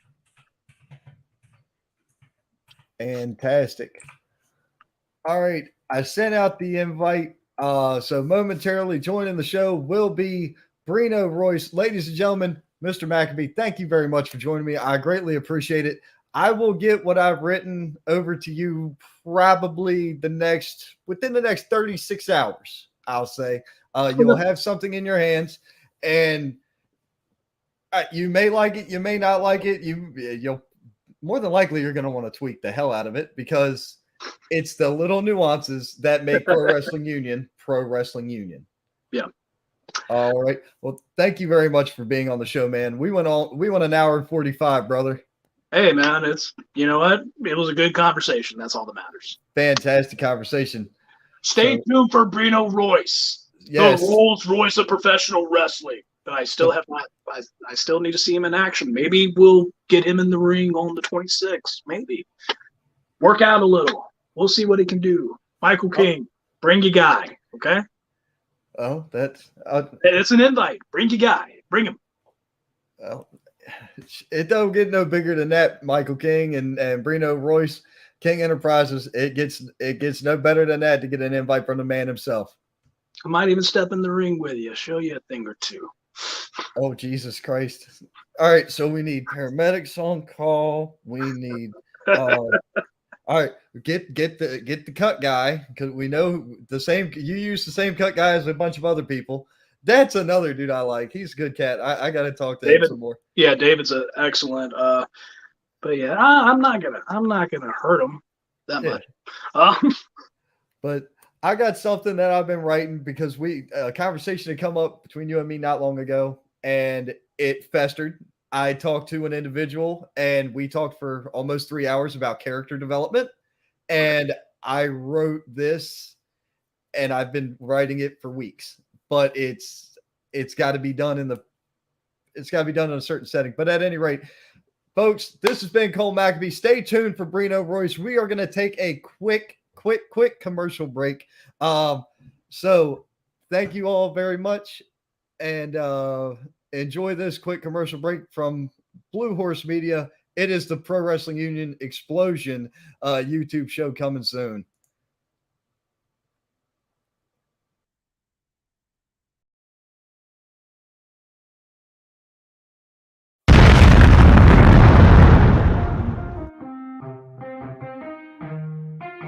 Yeah, let's go already. I'ma blow. Yeah.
All right, ladies and gentlemen, we are back live. We're getting resituated, reacclimated, and we're about to be rededicated with a brand new focus on one of the hottest upcoming talents in this area as far as in-ring skill, technical prowess. I can't wait to hear some promo work from this guy. So, ladies and gentlemen, welcome to the show, Mr. Brino Royce. How you doing, sir? Thank you for having me, man. How you doing? Of course, I'm doing all right. You know, kidney stones are a motherfucker if you ever had one. So that's why I had to take a quick break, man. I had to relieve some pressure. We're gonna leave it alone. I got you. Hey, it is what it is, my friend.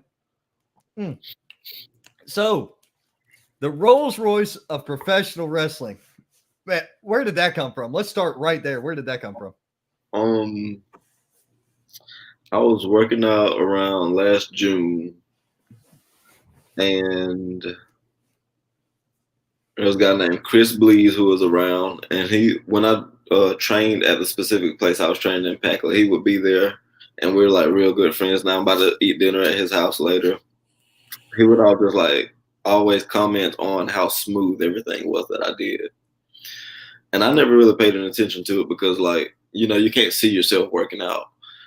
But anything I do, like, man, that's smooth. That's smooth. That's just like so smooth. And I'm like, man, what's something smooth that I could like integrate into my character, into my name? And Rolls Royce was at the top of that list. And I'm also thinking about like the NWA Nick Aldis, like the national treasure, like the aura he gives off is like something I was wanting to go for. So like that came out like the Rolls Royce of wrestling. Right. Well, that's, and for a guy who's been around, I mean, Chris Blees has been in and out of things for quite some time in this area, from what I understand. I've spoke to the guy a couple of times, I believe, but as far as like sitting down and having a conversation, dude, everybody's busy as hell at Showtime. So, but man, so you're relatively a newcomer when it comes to performing, and you're already making wakes. It's a really weird spot to be in because I've been doing it technically since I was 16, Right. So I get so my training was very thorough. Like my training included days where we would just come in and tear the ring down and build it up like 6 times. And that was training that day. Training included coming in to just watch film for an entire day. I did a senior project for my high school called the Senior Experience, and this is a project that a senior has to do, and if they pass, that determines whether or not they get to walk at graduation. And for that project, I wrestled. We brought the ring to my school, and I lost the match to my trainers in front of like my peers, and I was responsible for booking the gym, and I was responsible for getting transportation for the ring and having enough people to help me break it down. So I've been doing this for a while. Okay. It's just that I'm just now like working. Right. Well, yeah. Well, that's what I mean. Yeah. No. Yeah. In the short time that you've been active in the ring, as far as in front of a working crowd. Yeah. Yeah. That's what I'm getting at, because you've got guys out there, hell, in any walk of life, whether or not you were paid by one company or another to do your job, or you were doing it on your own for your own money on the side, that's still time. Yeah. Time still adds up. Yeah. I've been in my current career for like 20 years. If you go all the way back to when I was a teenager building car audio systems. So, yeah. But that's just how you that's just how you translate it from era to era and project to project. But so King Enterprises, man, you've seen me in person. We've talked.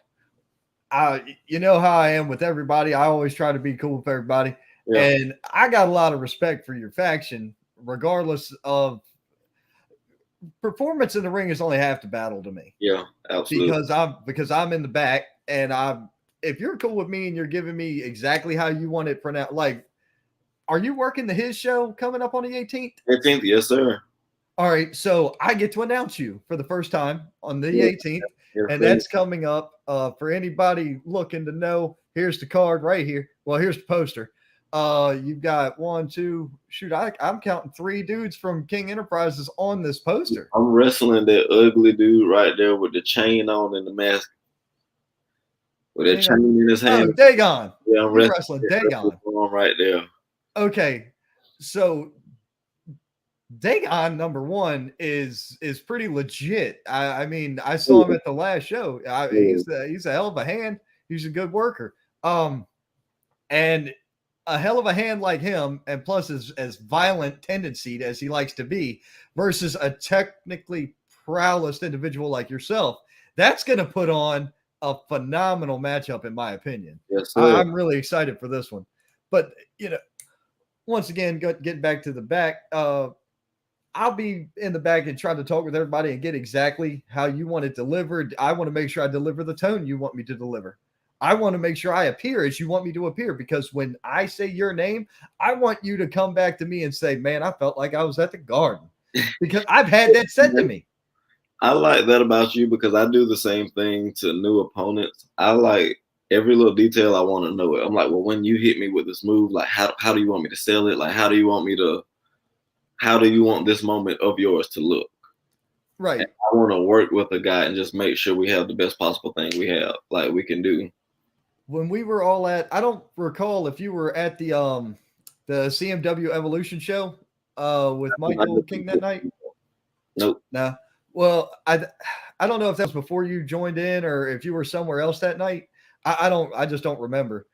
But man, I got a couple of the guys came into the back and they were like, this was a sellout, whether or not there was 10 people in the crowd, because of how it made them feel. Yeah. Because I like to deliver energy, and that's the thing. I like to see the crowd get involved in it. And I'm not exactly the hype guy, but I'm putting your name out there for them to hear so they know who to go look for. There's a couple of other ideas I got that need to be brought up, but that's a whole nother ball game for that. That'll be for promoters to use, not necessarily wrestlers to use. I got you. That I think would help get words out, get things moving on, certain talents or people who really want to continue and carry forth doing this. Now I'm going to lay some names out there for you, and I want you to tell me how you feel about challenging these individuals. Okay. Number 1, Luka Daniels. Man, Luka and I actually work out at the same gym, and we're kind of like accountability buddies as far as like gym and nutrition goes. I feel like we know all each other's stuff. I'm not sure. Like it'll be a stalemate for sure. That's why I want to see it. Yeah, it would be a stalemate for sure. We know all each other's stuff. We work out at the same place. We're drinking the same protein shakes. Like we know each other. Yeah, it'll be cool. It'll be fun. That's why I feel like that would be a great match. Chase Emery. I would love to tie up Chase Emery. I would love Dimples. That's his name from now on. I would love to see Dimples in the ring and just tie him up. Dimples. Now you're going to get a chance to see those two Lockhorns at an event in, I believe it's March or May. But you and I will get back to that one because I believe Michael's working on getting you guys over there just to drop in and see what's up. Yeah, I think I may be. Is that the one Mr. McAbee was talking about earlier? Nah, that's a different one. Okay. This is a whole nother thing. Like, man, you know how it is. Everybody's busy. Yeah. Everybody's trying to get things rolling. Everybody's trying to get things happening and done. But let's see here. How would you feel about tying up with Jack's Insane?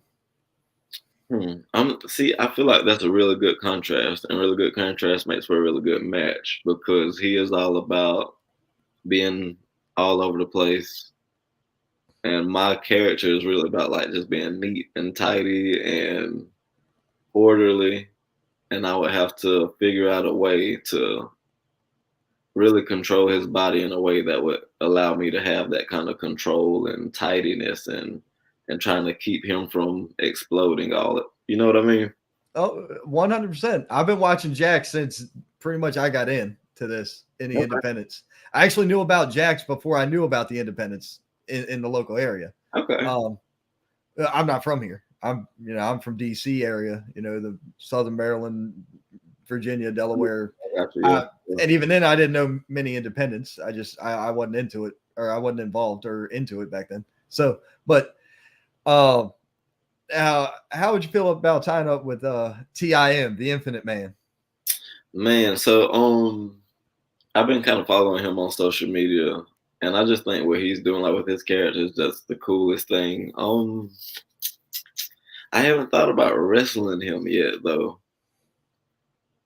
I'm not. I feel like anything I do would be interesting, just because Brino. But Yeah. I definitely dig like his aura and what he has going. Austin Bebop. He's too happy. I would have to tie him up. I would have to put bad things into his life so he understands it's not all happiness all the time. Like I would just have to do that for him. Man, you're going to have a hard time taking a smile off that man's face. I'm going to tell you that here and now. It wouldn't be that hard. I beg to differ. Hey, look, I'm lining up dream matches for me. Y'all always talk about, or a lot of people always talk about in independent wrestling. Oh man, they're popping. Y'all ain't popping for the crowd. You're popping for the boys in the back.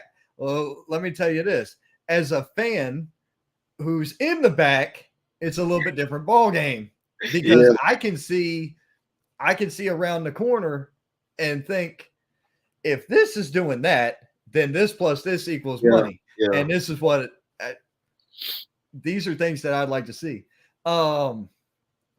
And realistically, the last one, I'm going to have to throw a curveball at you just because Antonio Morgan, the anomaly himself. Morgan. I think that'll be a great match. I would definitely have to. There's just like mass and muscle I'm not going to be able to make up for, and I would just have to think more than I usually would. But I don't know, man. I would just have to keep him grounded. I'll pay to see you try to keep his big ass down. Okay? I will pay to see you try to keep his big ass down. No lie. All right, look. If I've had too much trouble, I've always got an enterprise in my back pocket. So, man. Yeah. It don't matter if it takes 1 or 5 of you to beat him. It doesn't mean that's how many you're going to use. That's right. The goal is to get the dub. We don't care how it happens. All right.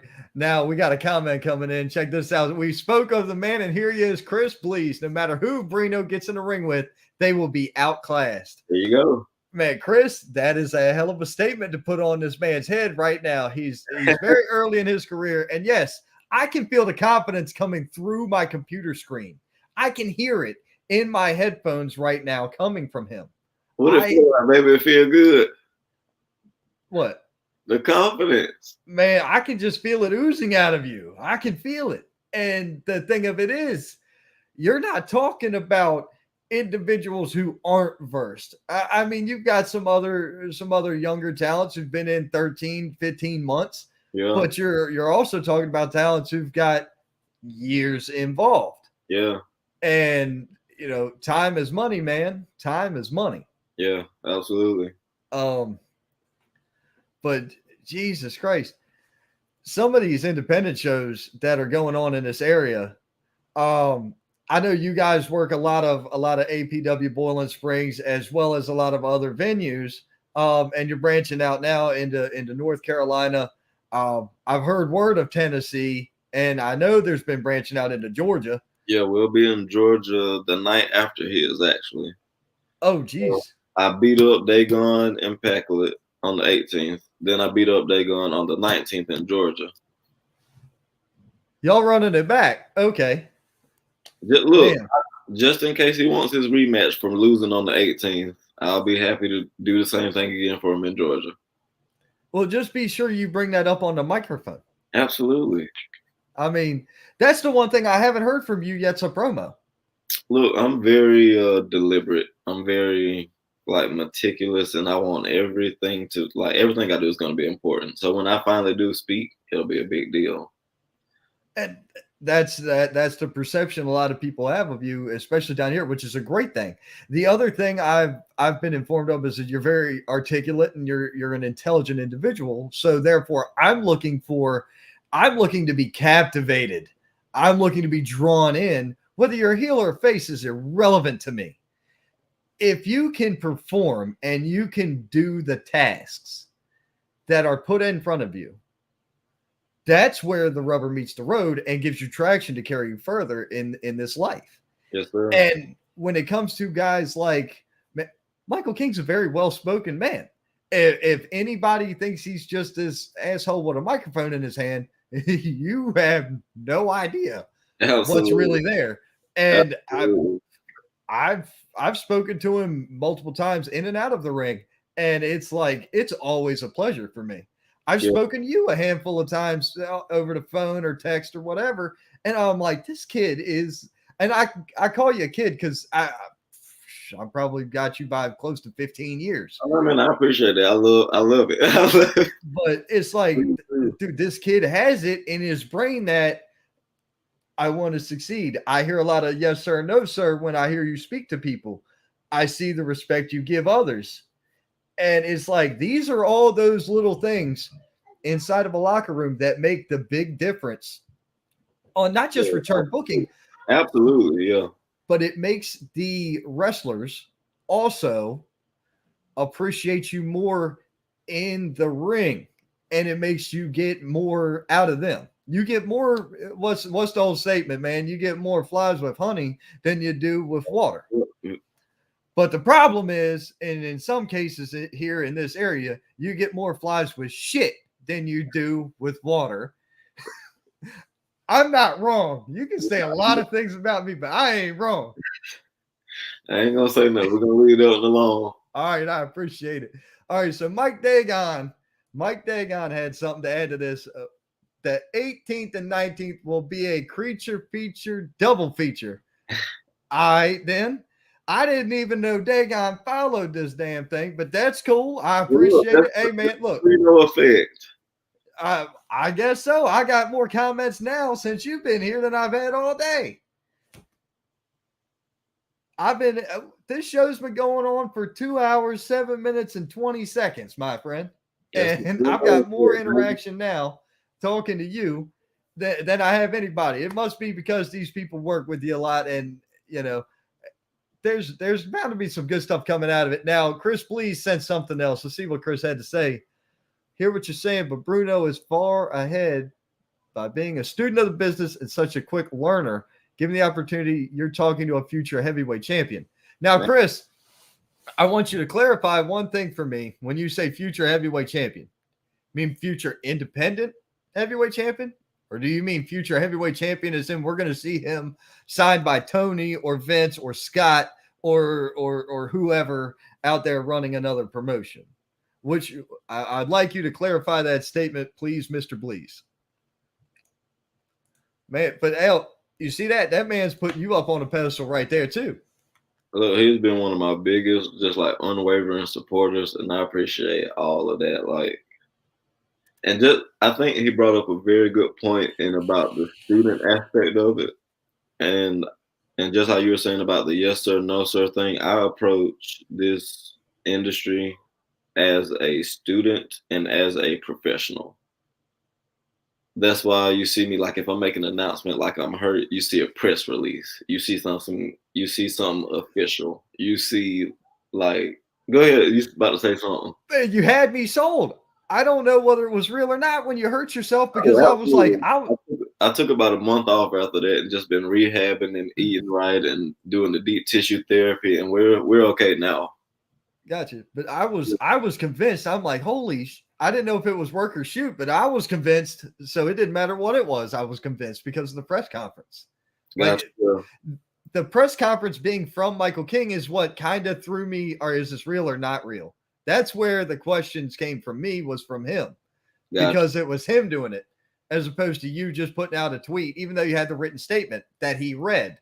It was just so much to digest into one thing. I couldn't figure out which way it was really manifesting, but it was still phenomenal work either way. Yeah, see I can get a lot of that about Michael King, and I'm not using Michael King as just like a work manager. Like Mike is a real life manager. He's a real life coach. Right. And as long as I'm around him, I'm gonna be learning from him, using what he tells me, taking his advice. Like I employ him in real life. Wow. Like last night at a show, I got to APW. It's about 8-9 o'clock. I haven't eaten the entire day. Mike brought me food. Mike brought me a Gatorade because I had been working out that day. Like, he takes care of his guys. And that yet again, another thing that's, in my opinion, predominantly lost in some of these local independent things is you don't hear a lot about that. You really don't. Whether it happens or not, it's irrelevant. You don't hear it. With Michael King, I already know it because I've been invited to a chat room with you guys, or I jumped on your podcast one time or whatever, the live stream Michael King did, the Enterprise show. Yeah. And I was talking there. So Mr. Blees did go ahead and put it back to us.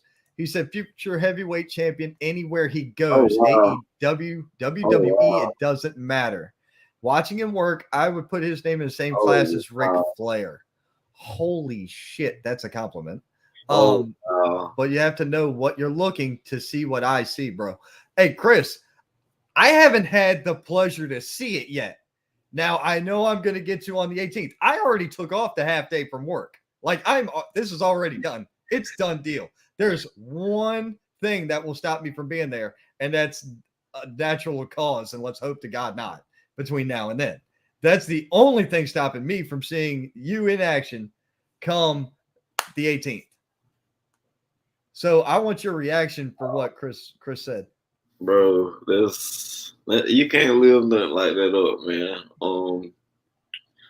And I feel like what I'm doing right now is by trying to be a professional and trying to be a student, that's the best way you live up to something like that. Because the moment you get complacent and comfortable and try to own that you are that comparison without putting any kind of growth with it, I think that's where people start to fall back and fade and get stale. So all I can do about that is keep working out, stay on top of my nutrition, keep bettering my presentation, and just keep staying on top of what I'm doing at all times. Gotcha. Consistency, man. Consistency and then redundancy, backups. I'm a firm believer in redundancy. I've been applying it to my personal and work life for ages. Yeah. Chris had an addition to his statement. He said, "Then, sir, you are in for a treat. Make sure you find me, and I'll explain it to you." Chris, you can't miss me. I'll be the one in a red shirt, suspenders, bow tie with a mic in my hand. I'm the ring announcer, my friend. I will gladly talk to you. Was he the guy with the trailer? Was it his trailer? I do not remember. I can't remember either. Like, I know I've met this guy, but I just can't remember. Oh, I'm sure you have. You have everybody. I've got a terrible memory on top of that, or on top of everything else. I have a horrible memory. So that's why I write everything down on my little sheet of paper, and I handle my business my way because I can function here. But Flair, like you said, that's a really big inspiration to me as far as how to carry oneself outside of the ring. And that's why a lot of times you'll see me with a suit and a coat on, or you'll see me if I have a title somewhere, you see me with the title belt folded up, and I got that whole, because that's how Ric Flair used to hold the belt. Right. And no matter what he did inside the ring, outside of the ring, he conducted himself like a man, like a champion, and like it was his job to be doing it. And that's something I strive for all the time. That is until he went to the clubs late at night, but yeah. Man, and then we've seen your publicity photos. You predominantly have a cigar in your hand. What are you smoking, my friend? Man, that was I want to say 18th anniversary. Let me look it up. I don't even remember. Oh man. See, if you haven't had one of my go-to smokes, my father-in-law is is quite a cigar guy. And he put me onto this brand called Partagas. Okay. Now they got different numbers for different variants, essentially.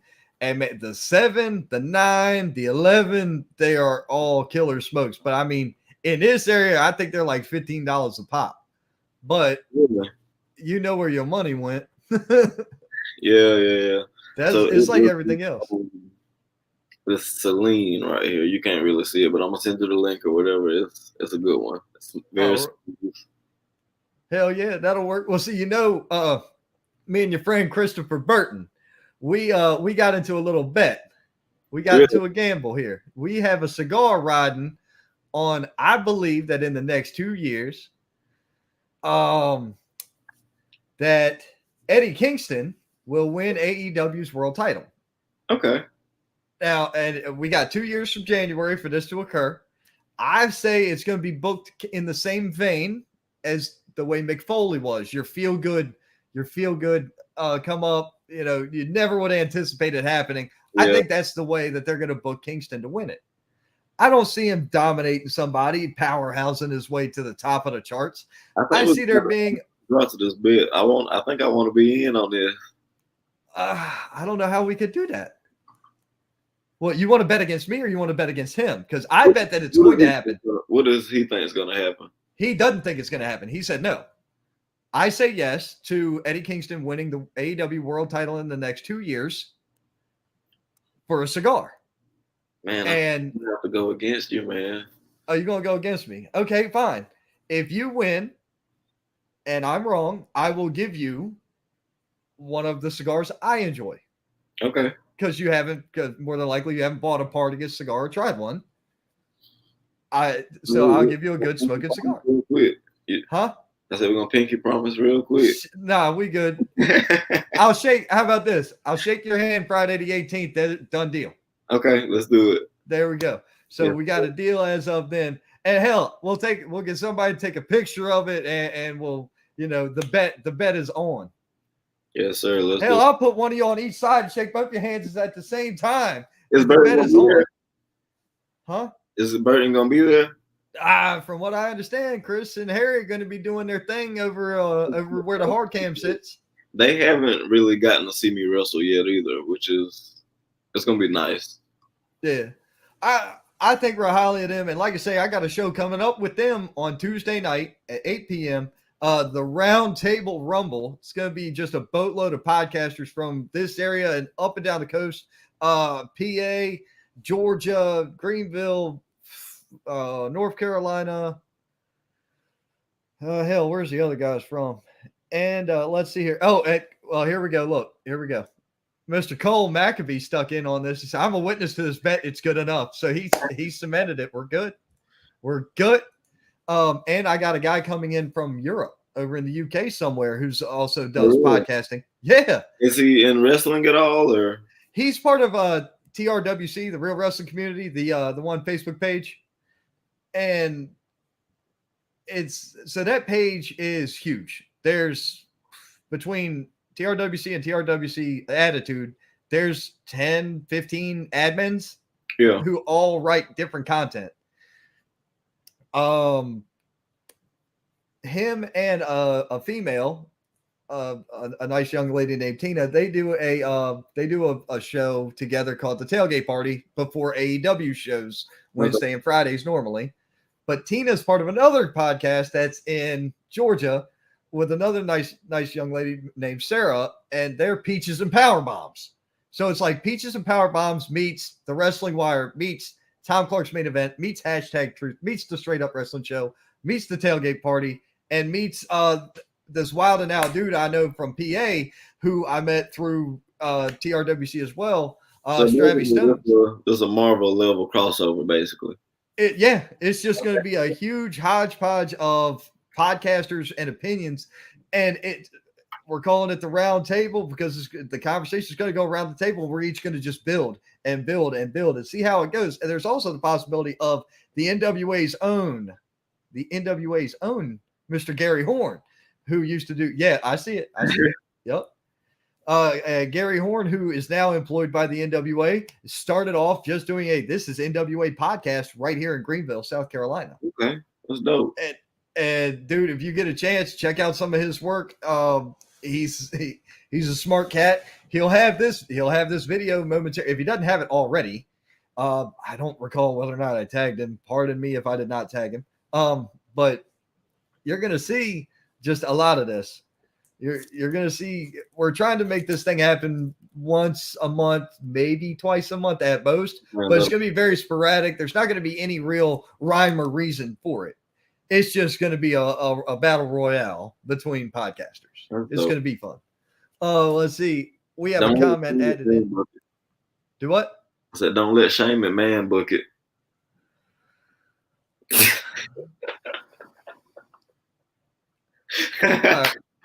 So HBT threw in there, I'm with Chris and Brino. Kingston not winning a world title, at least not AEW, WWE. No, I'm saying in AEW. He's going to be the AEW world champion. Here's why. Look, if HBT is agreeing with me, you know this is dire. Guys, here's the thing. The business goes in circles, right? What's old is new again. We've seen it time and time again, on and on since the 40s. My brothers tell me stories of shit from when they were younger. And then the same thing happened when I was younger. And now it's happening in front of my kids again. So it's like, oh yeah, we've seen this one before. You know, we know what's coming. I see it coming because the underground swelling underneath the Kingston right now is as big as it was for Mick Foley under the Mankind gimmick when he started the Have a Nice Day and Mr. Sacco and the whole bit. Those things got over. Eddie Kingston is getting over organically. It's almost the same rise as Daniel Bryan and the Yes Movement. The Summer of Punk was halfway booked, but not really booked that far. It is a logical move for AEW to make. I also believe it is the casual fans' payoff because Eddie Kingston is a treasure he is a fan's wrestler. He is a wrestler's wrestler.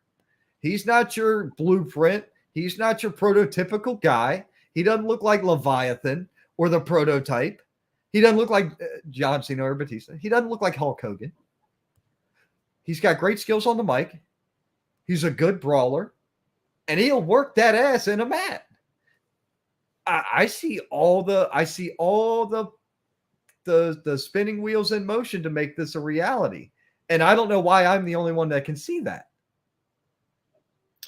You make a great case, but I already Mr. McAbee already sealed this deal. So look, I'm not worried about the deal.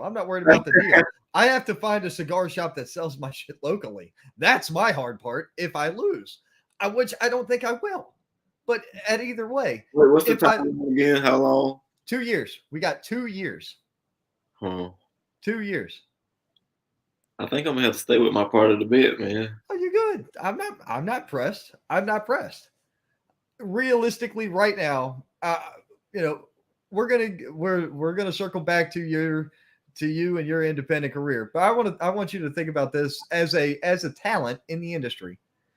I want you to think about it this way.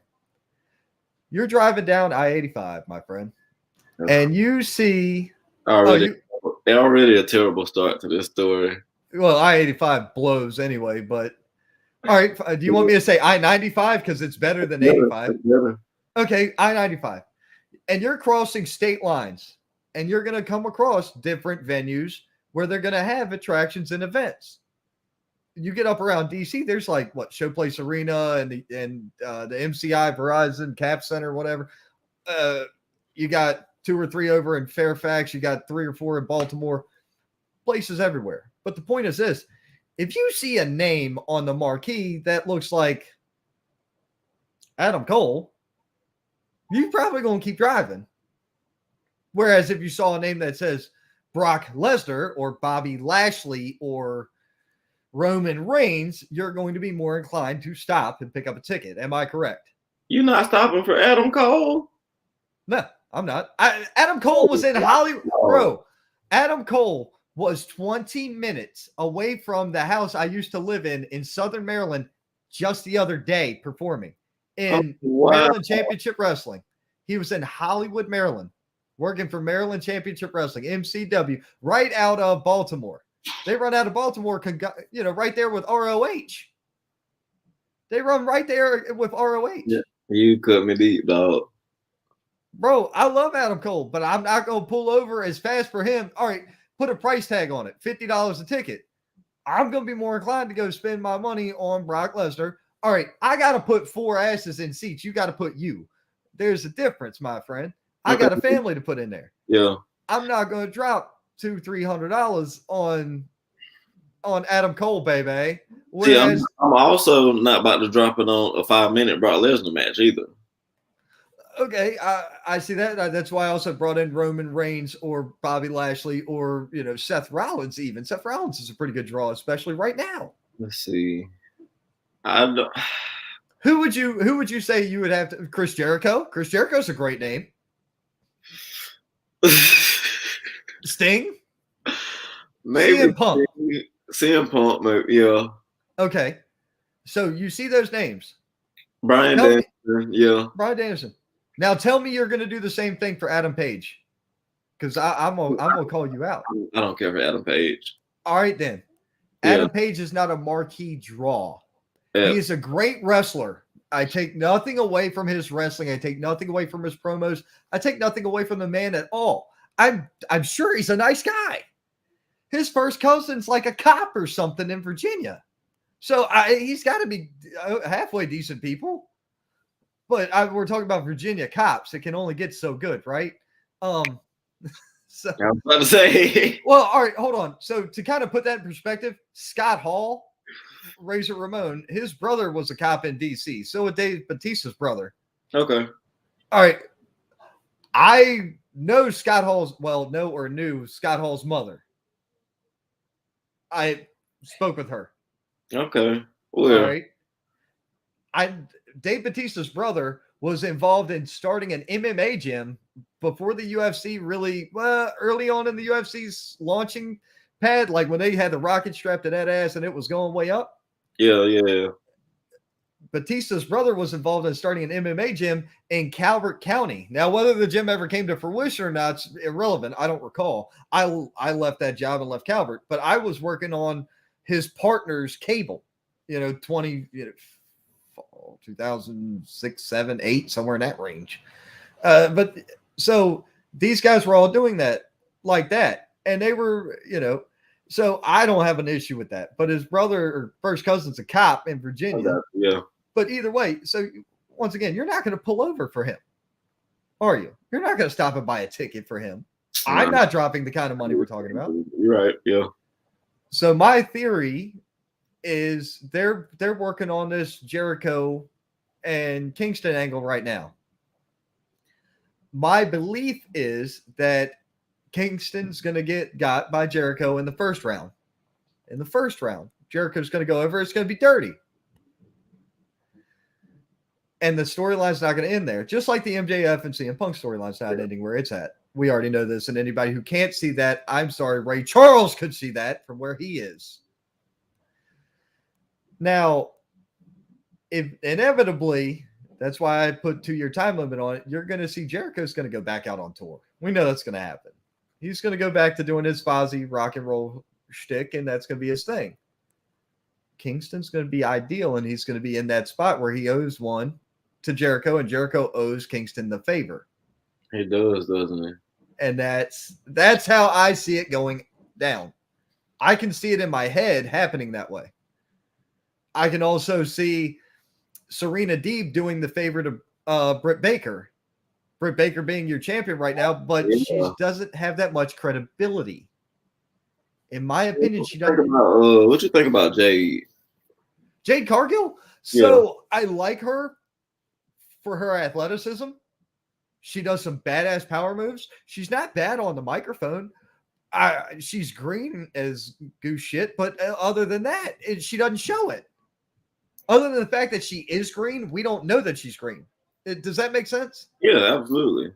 So I feel like she could go. I got no problem with her going undefeated for another year. Yeah, I I don't give a see damn. her having like just so much like hate on social media, but I love her presentation. Like I love what she's doing. So I caught shit, and I caught ridiculous. Dude, these people went into my personal. They found me from the TRWC thing. They found my personal Facebook page, and they were coming after me because I said something about oh Jesus Christ, what's her name? I can see her, but I can't think of her. The EST of WWE, Okay, Bianca Belair. Yeah. They went after me. They were like, look at his profile picture. He's got a hockey relevance on his profile picture. He's just a white guy that doesn't understand.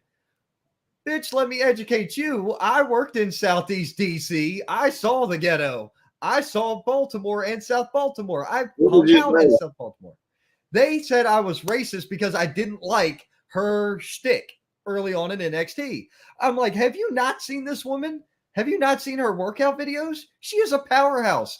Put that on display. It's a license to print money. You don't need a stupid gimmick when you're that athletic. When you're a shit athlete, you need a gimmick to get over. B-Fab. And I liked B-Fab doing it. It worked for B-Fab. She wasn't as hardcore of an athlete. Hit Row was great. Now they got Shit Row with the new iteration of it with Carmelo Anthony or Carmelo Hayes and all them on NXT. And that new girl singing. It's not as good. Carmelo is great. Yes. He can't not hold a candle to Swerve on any level yet, in my opinion. He's not as good on the mic, and he's not that good in the ring. But I got attacked being called a racist because I said a negative thing about her shtick. Dude, I saw the shtick in real life. That's why I didn't like it, because hers sucked. It's not because she didn't pull it off. It's because it sucked in the ring. If it works and it makes sense. It didn't work. It didn't make sense. Now look at her. Main event of WrestleMania. Yeah. Won a world title. Got an Emmy. Was it an Emmy? It was an Emmy, wasn't it? I don't know what the hell it was. I don't pay. ESPY, that's what it was. Oh, an ESPY, yeah. I don't get down with all the I don't even get all that involved in the Carolina wrestling awards. I like what their awards do because it helps spotlight local talent. But at the same time, they had bots and all this other stuff infiltrated in there that were just mass voting, and the votes made no sense.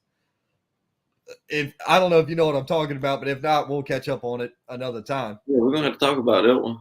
The Carolina Pro Wrestling Award? Yeah. So it apparently got infiltrated by bots, and people were just casting as fast as we can type. It looked like Morse code being typed for votes being cast. So it wasn't any good. But they cleaned it up, they fixed it, deleted it, started a new page by invite only, or whatever case it is, you got to apply to get in now, and it's great. They allow me to share my stuff because I do a lot of stuff with local people, and that's fantastic as well. So it looks good. The thing of it is, I think people are invested in Eddie Kingston. You hear about how he's trying to quit smoking, right? Yeah. You hear about he's trying to do the right thing by his health and by his life. Dude, people are getting behind it. The whole depression thing and the anxiety thing, that shit's real. Absolutely. That's real. And people are, oh my God, you want to talk about being invested? Let's just talk about that real quick. Anybody watching this, if you have anything going on, please go get help. I myself deal with generalized anxiety disorder and major depressive disorder, and that has been key. Sometimes I just don't eat enough, and as you know, if you are an athlete and you want to cut weight and you want to look shredded, you have to eat a lot. And sometimes I just don't eat. I may eat once in a day, or I might not even eat because I'm just so anxious all the time. But I'm working with an excellent therapist right now, and I've just hired a nutritionist. So please, if you got stuff like that going on, take care of yourself or find someone who can help you take care of yourself. That is so important. Man, I entirely agree. At one point in time, they put me on some meds because they thought I was something with the migraines I was having, but it turned out to be something completely unrelated. And this was long before anything else. But so we've had a couple of people chime in since we've been talking. Take a look at this. Brino Royce will be a marquee attraction in the future. He's that smooth in everything he does. All right. I dig it. I dig it. I dig it. Now, HBT chimed in because we're talking AEW, and then Harry and Chris are big up on the AEW. And look, it's just another wrestling show. Personally, I think Impact's been better than AEW has as of late, but that's just me. Man, I don't see it. There's so much going on AEW. There is, but my issue becomes it's diluted. Yeah. The show becomes too diluted, and it's like when you go over and over again, it means less. Yeah. Now, if you're in a boxing match and you're throwing 100 jabs around, okay, that adds up. That means something.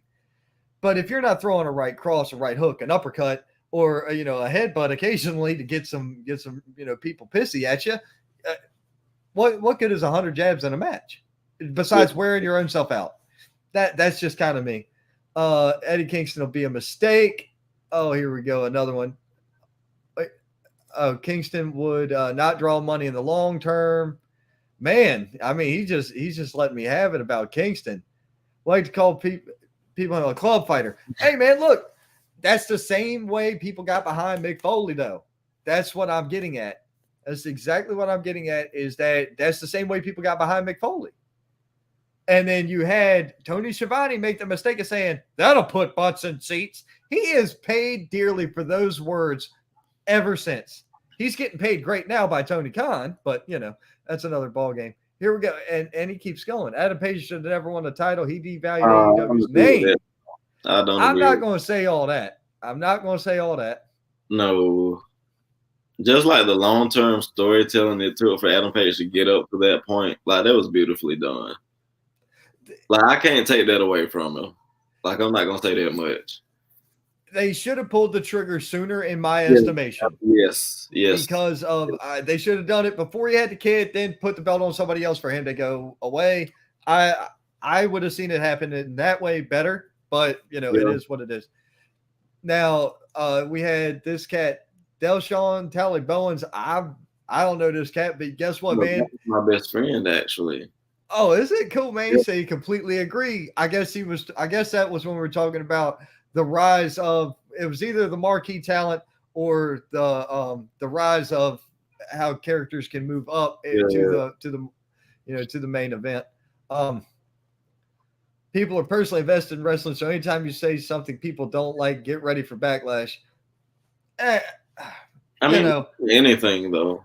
Yeah, that I catch backlash for doing my job right on a daily. I'm freaking used to life. And the arts, that's in music, that's in entertainment. That's everywhere. It's everywhere. The one thing I really wish we could do is keep shit separated. Because I don't want politics and sports. It's a huge turnoff to me. I don't want sports and politics. It's a huge turnoff to me. I think to a degree, I agree. And I also think that at some point for certain communities, things get so bad to the point where we don't want to see no sports right now. Like, fucking help us. Like, football doesn't matter right now. You know what I mean? Like, at some point. Bro, Flint, Michigan is is legit. And here's one quick statement, and it's gone forever. The fact that bill's been paid 3 times by 3 different presidents is sick, and the shit still ain't fixed. Yeah. I don't agree. That's disgusting to me. 3 different presidents paid that bill. And at least 3, if not 4. At least 3 paid for that. That's criminal to me. I highly disagree. But at any rate, Shane, thanks for sharing that. Man, look, he's talking about the depression and anxiety thing. Dude, for real, thank you very much for sharing that. I had no idea, because every time I've talked to you, you've always been the quintessential up and up man, Yeah, man, gotta. Yep, you gotta portray, you gotta play the hand you dealt, my friend. Let's see here. We did have another question, but it's completely unrelated. What's y'all's thoughts on Brock Lesnar? Look, Okay, look, I fucking love Brock Lesnar. Even when he was heel Brock, I loved heel. I just love Brock for the fact that if he likes you, he'll really sell like hard for you. Like back in the day when it was like him versus Undertaker, when Undertaker was doing like the American Badass thing, and you would see like him choke slam Brock. Look how high Brock would get for him on a choke slam. Yes, sir. Or if somebody hit him with a punch and he had to go over the top rope, like look how much energy he's putting into just like selling, and you don't see that from a guy as famous as him that often. You didn't see it too much out of Hulk Hogan. You didn't see it a lot out of like even a Kevin Nash. Exactly. You saw it a lot out of, I think, one of the greatest sellers in the business. Come on, say it. Scott Hall. Who? Okay, no. Mine, I think my guy is too young right now for us to say all time, but definitely of your time. We're talking about Dolph Ziggler. As far as selling goes. Okay, so he does a great job of selling properly, yes, but he also over dramatizes it, which also occurred with another great in this industry, which is HBK. Every time he oversells moves, I'm looking at Shawn Michaels, from 30 years ago when I was a freaking kid. But that's me. I enjoy watching Brock Lesnar in the ring when we get him. He's an attraction. Brock Lesnar is an attraction. And like what I enjoy about Brock is like the same thing I enjoy about anybody in wrestling with an MMA background. That he can kill you if he wanted to. He just doesn't want to. Right. And no, that's not really too dissimilar from you. You have Muay Thai and Taekwondo background, don't you? Muay Thai, Brazilian Jiu-Jitsu, and the Greco-Roman wrestling. Yeah. Okay, I was close, man. Yeah. But like that's actually how me and Dagon became friends. The guy you're gonna whoop his ass 2 nights in a row. Oh yeah, so we respect each other behind the scenes, but competitively, I want to be better than him. He wants to be better than me, and like we just got that ongoing thing. But it was an angle we were doing at APW. I want to say about 4 or 5 months ago now. Very new. Not anybody has seen me yet, knows what I can do. Blah blah blah. For some reason, I'm not gonna say any names within the group, but somebody got involved with interfering in the match too early. So my option was to let that guy interfere with the match and let it look stupid, or I have to support my teammate and we all have to get in the ring and do it now. So I jumped in, and because it happened too early in the match, I was in there with Dagon instead of being in there with who I was supposed to be in there with. And I ended up throwing a Brazil kick at him and knocking him out. Oh shit.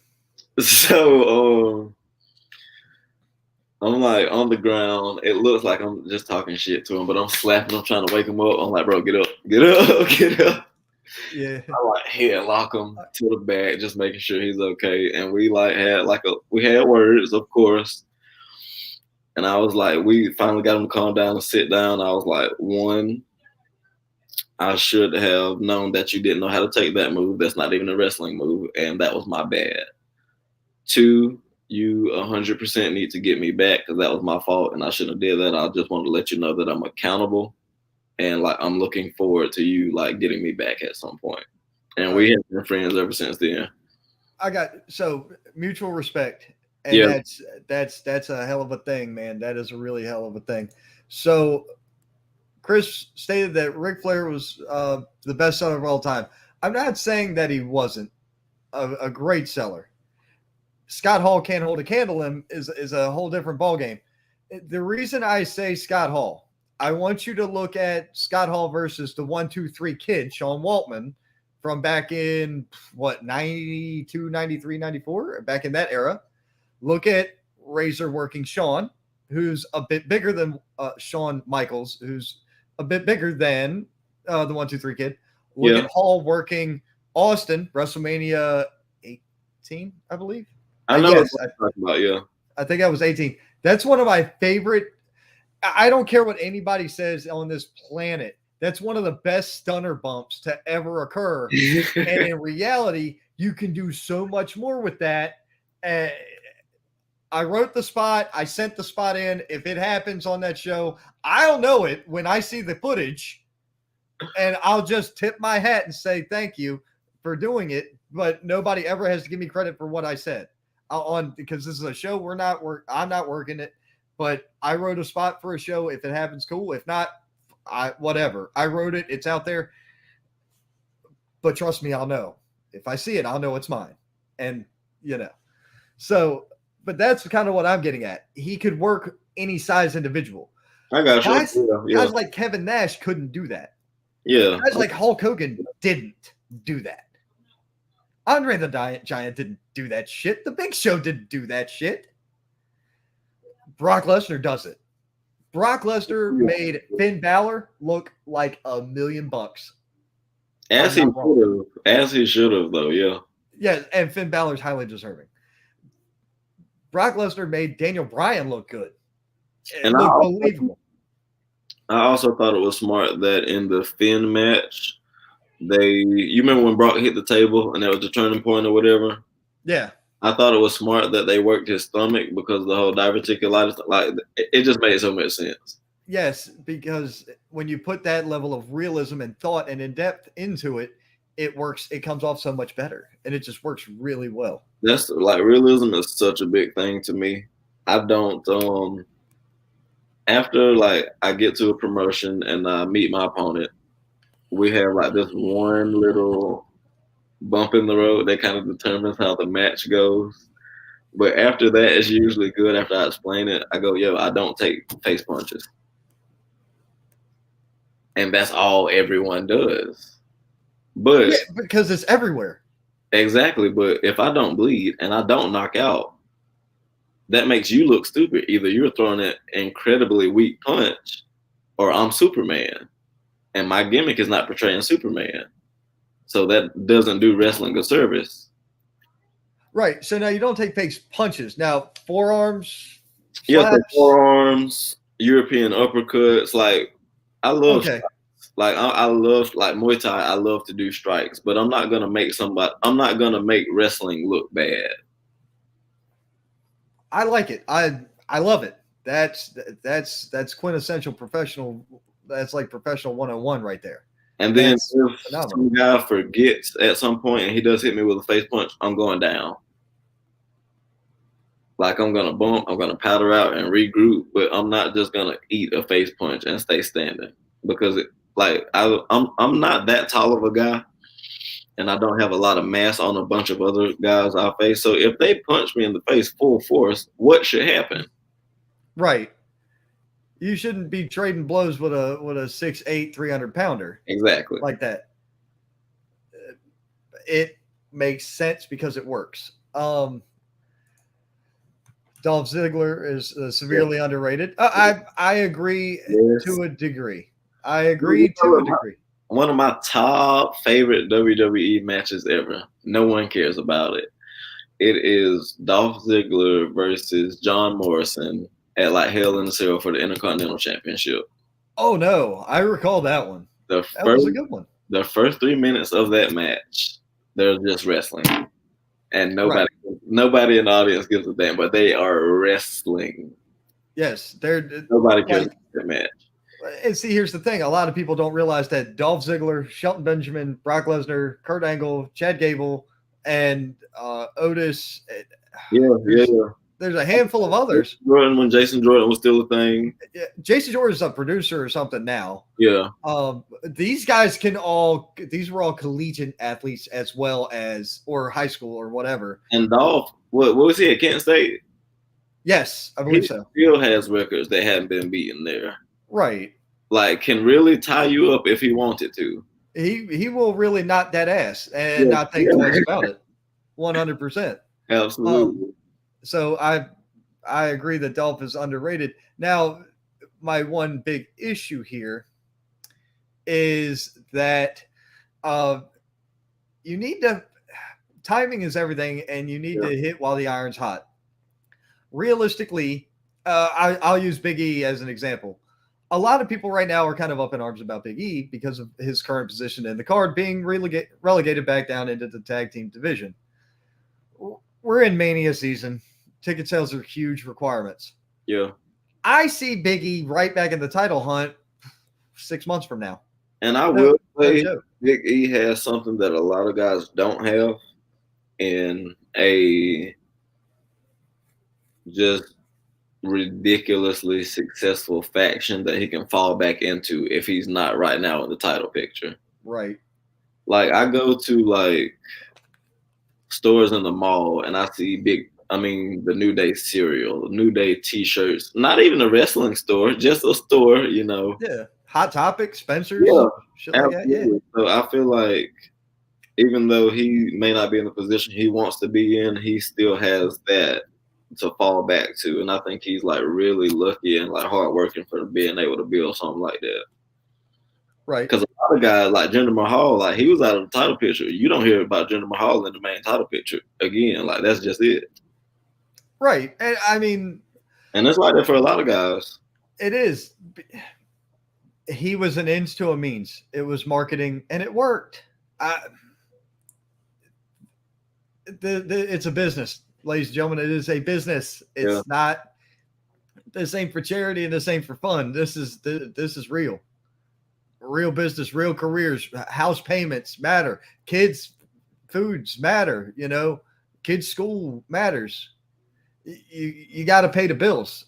It's a business, and that's the long and the short of it in my estimation. They're throwing another comment back there. Harley Race was a better world champion than Flair. I said what I said. Man, trying to ruin my day. All right. Harley Race as how in the world can I put this? So Ric Flair. Hey, I see what he's saying. I do too.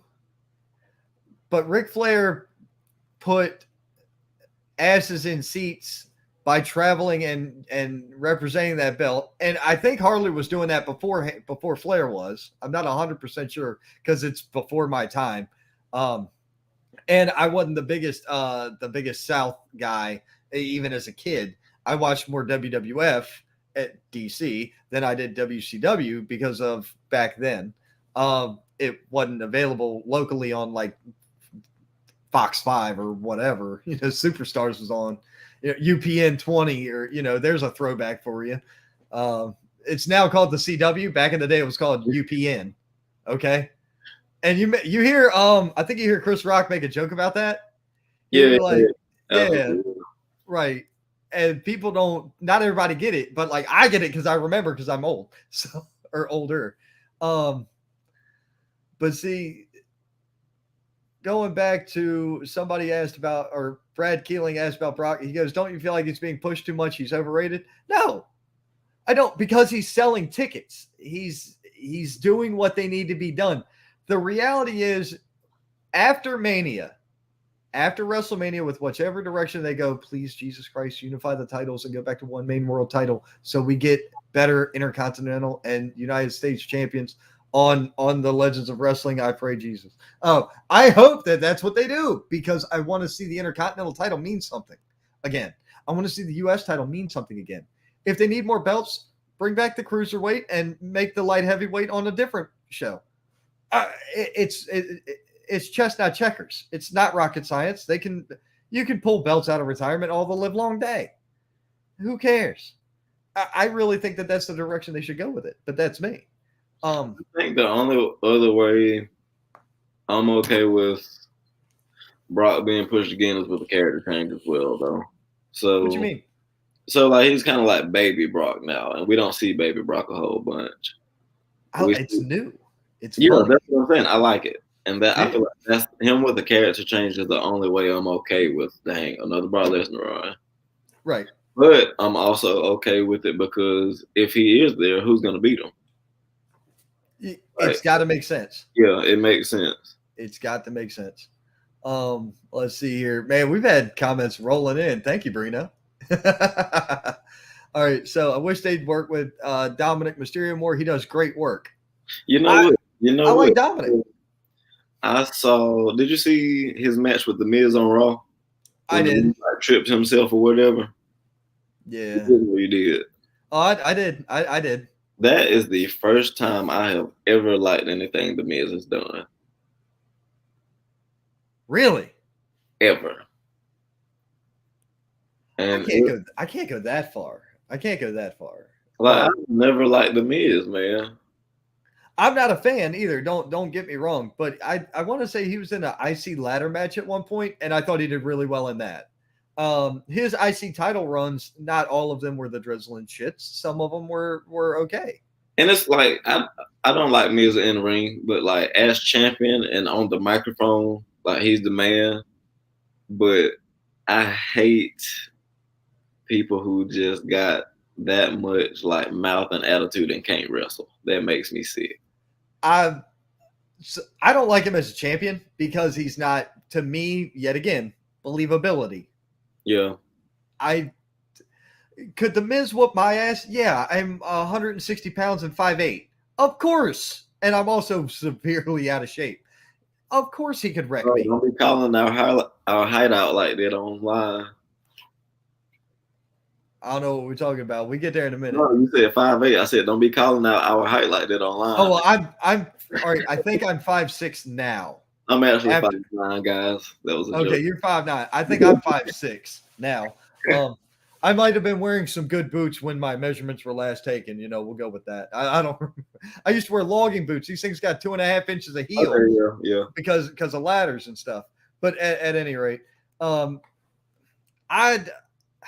The Miz has his moments in the ring where I'm like, oh, that looked great. He does look good. He's pretty safe. I'll give him that. He's pretty safe in the ring, which is one thing as a wrestler you have to appreciate as well. If it wasn't for Daniel Bryan and John Morrison, The Miz wouldn't have a moveset. You're not wrong. You're not wrong. God damn it. That hurt. Okay. Well, we're moving on from that. Tell Brino we need him to drop a Reynolds pamphlet. I don't know what this is, so you're going to have to enlighten me. I've been dodging this comment for nearly 10 minutes because I didn't know what I'm getting ready to get. What am I getting here? Okay, so this is a reference to a play that Brad and I both enjoy, Hamilton, by Lin-Manuel Miranda. And the Reynolds pamphlet is when Alexander Hamilton was basically writing and clearing his name of embezzlement, but in doing so, exposed that he was cheating on his wife. And so when he says it, it's just the way that it comes on, like as on the playlist or the soundtrack or whatever, it's just really like intrusive and just obnoxious and loud. So we'll like whisper that to each other at times. It's really like it's a real insider. I follow enough. I get the I get the reference, but I'm not a big artsy guy. You know, I'm not a big artsy guy. Oh, by the way, you mentioned you didn't have one of these shirts. You can get one. Don't worry. I would like one. Don't worry. If Mr. McAbee is listening, I wear a large. Oh, he's told you to come to the show. He invited you and Mr. King. I'm absolutely coming. I'm just like what size I wear so he can have it ready when I get there. Hey, Cole, I have a request. Just I don't want to participate. Can I just sit in the corner and listen to that conversation, please? Because hearing you two speak about wrestling is the stuff that is going to make money in the future. And you know this, and so do I. I wish more people would understand that about Mike. Like, dude, they see him with the suit on, and I will admit Mike can be short. Mike can, like, he won't say things in a way that you will like them, but he's not going to tell you anything untrue and something that won't make money. Exactly, and that's I have said that to Mr. King more than once. And then like the weirdest thing, we were all leaving his last time, right? And my daughter is out there calling him garbage and stuff. And do you remember me walking over and saying, "Hey, look," and I shook his hand. She was like, "No, Daddy, no, he's a bad guy." It was so freaking funny. We got in the truck, and when I explained to her who Michael really is, or that at least that I know of who he is, she started crying. Oh no! I'm like, It's okay because you didn't know, but understand that it's great to cheer for your favorite. It's great to boo the people you don't like. I said that's what the show's about. I said, but when I tell you that this is Mr. King as a person-to-person interaction, you really want to be respectful to this man. That's how I am about a lot of people, though. When I introduce people to my family, or I introduce my family to certain people, I don't just introduce people to introduce people. I introduce you because I want you to understand and I want you to meet them because there's something about them. There's something special there. I don't have a general list of people I'm going to interview. I have a general list of I'd like to have a conversation with this person because I want to understand more. And that's the way I've done this. Now, Cole's always been on my list of people I wanted to interview because I think very highly of Mr. McAbee. After meeting and hanging out with Luca, oh, dude, I got to have this. I got to have him on air. Yeah. I knew it. After meeting and speaking with you, I knew I had to get you on here. You know, there's just certain people you meet, you talk to, and you need to talk to them more because you want to understand more and you want to work further. The same happened with Chase. That's just how it is. That's how I do this podcast. I don't do this podcast by any other service. What? I said Dimples. Yeah, Dimples. Okay, you can call him Dimples. I'm not doing that because that big bastard ain't hitting me. You hear me? I know. Hey, me no bumpy. I don't bump, dude. I don't bump. So some other people adding the Harley Racer great champ still beat for the belt by none other than the man himself, Ric Flair. Yes. Oh boy, here we go. These people are going to argue over comments from 20 minutes ago, and it's money. Anybody that was NWA World Champion back then traveled everywhere. Biggest box office draw: Dory Funk Jr., Jack Briscoe, Harley, Terry Funk, and Flair. Yeah, agree that. And then Harley was not a better champion than Flair. I you can't say about Ric Flair in a negative regard, or HBT is not okay. Okay, I remember when the news covered him winning the world championship at some event when I was a kid. Like, they showed it on the local news, and this happened across the country. Yeah. And I'm like, oh, that's cool for Flair, but I didn't like WCW, so I didn't give a damn. And then look, Chris, please, congratulations. You know talent when you see it. Yeah, hey, I believe I do, Mr. Bleeze. I really do believe I know talent when I see it. And I believe I also know talent when I speak to it. That's no slight towards anybody that I haven't talked to yet, because there's certain people that just don't do podcasts like this where they're going to open up barriers like he's going to. He's going to open up a door that into his real life that not many people are willing to do on air. There's no script. I'm talking with my hands. The stuff that's on my other screen is realistically me being able to see the additional comments that SteamYard messed up last week and some pin notes that I type out myself from, the wrestling I watched throughout the week.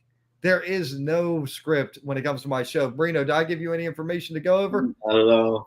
No, because I like to think of this, especially when I did it outside at the grill and I was half tanked every time.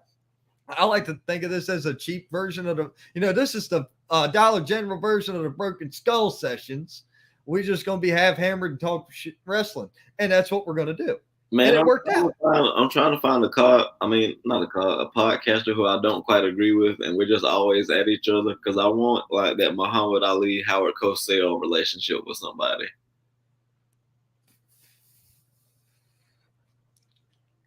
Watch Tom Clark on my show Tuesday. Okay. Watch Tom Clark. I like Tom. He's very intelligent. He knows what he's talking about in wrestling. He's involved with high velocity wrestling. Which is involved with Heroes Legends Wrestling, which is involved with Pro Wrestling Union. Like you see the lineage here, right? Yeah. I've got paper trails. But you'll see a different perspective of wrestling, because him and we don't agree on a whole lot. I almost got kicked off of a show because I made a foul statement about somebody. Oh, it was about MJF. He's realistically, he's okay on the mic, but he's shock value more than anything. Now he has had a couple of hits that were good cuts into that cut real deep. Yeah, I can see that. I like stuff like that. But in the ring, he's just another guy to me. I think he's better than The Miz, but I don't think he's better than everybody is better than The Miz. Eugene. Eugene is excellent, man. I know. No, people don't know that. People don't know that. I just Eugene is the man. He would spank The Miz. Yeah, he would. Doesn't he have like a wrestling school? I think he does. Yeah, Eugene is the man. Yeah, there's a lot of people out there, man. Me trying to pick somebody that, I'll be honest with you, I'm not a fan of the Acclaimed. I don't like the Acclaimed. I don't like their mic work. Their ring work's okay. I can agree. Like, there's a lot of top people that I'm just not crazy about. Agreed. I feel like out of place, just straight up out of place. I wish to God that they hadn't done the shit that they did with Cody Rhodes early on in the beginning of AEW, because now everything just feels so awkward. It doesn't feel organic anymore. Everything feels forced with him now. His promos aren't bad, but like I hate it because I love Cody. Same. Like I hate it because I love Cody Rhodes. And like when he was like able to get his name back, like I was just like excited for the dude. But I don't know. I feel like he maybe needs to not be on TV for, you know what I mean? Just like take a break or something. No, I don't know if it's that. I love Cody Rhodes, but he's not getting like a good reaction right now. No, and neither is his wife. And then the whole thing with Dan Lambert and all that, they went way too into shit that's out of the realm of what needs to be brought up. But then again, that level of realism helps draw in the people. So I get it. You got to have seasoning on the steak, you know. You got to have it. There's a lot of people in AEW that get a lot of time that they don't necessarily deserve, whereas there's a lot of talent that I feel deserves more than what they get. But I think that's also in every promotion. It's not just AEW, it's in WWE as well. I believe it's more prevalent because there's a larger line in the sand between the tiers of main event, upper mid-card, lower card, low card, and no card. That line is very, very thick in WWE. That line is blurred to hell in AEW, in my opinion. I can see that, yeah. But, I mean, either way, it's just one of those things where, what do you have your eyes on?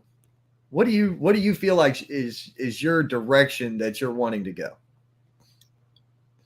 I would absolutely love to get out to like Europe and just travel around on that European wrestling circuit. And at some point I want to do Japan, but I also am looking at like the LA dojo for New Japan. What I like to think about that what I want to do for wrestling by the time I'm done is like an Antonio Inoki thing, to where he's legit in the ring and he understands well what his role as a wrestler is, but outside of that, he's also a diplomat. He's also able to open different doors politically and like for his country through like the medium of wrestling. Right. And there's also like, as far as character, what I'm going for is like Ivan Drago from Rocky IV meets like Ric Flair. Like, what if he, you know what I'm talking about? Ivan Drago from Rocky IV. So like an outsider who's the greatest. So not necessarily the outsider part of it, but how thorough his training was. Oh, okay. Thoroughbred. The resources he has available to him. He has the backing of the state behind him. At Right. his matches, top generals are there, top soldiers, like the who's who of people. And then I like the pageantry of boxing. Like when you look at a like boxing match, you look at the front row, it's fur coats down there, it's tuxedos down there, it's money Right. down on that front row. That's the kind of attention and just like legitimacy and class that I want to bring to wrestling. I don't know about the fur coats. They might be, Now, raccoons. we'll get there. One day we're gonna get there. They might be squirrels if you keep doing it here. But I mean, damn. We got enough of them to make fur coats right here, and at the house. Feel free.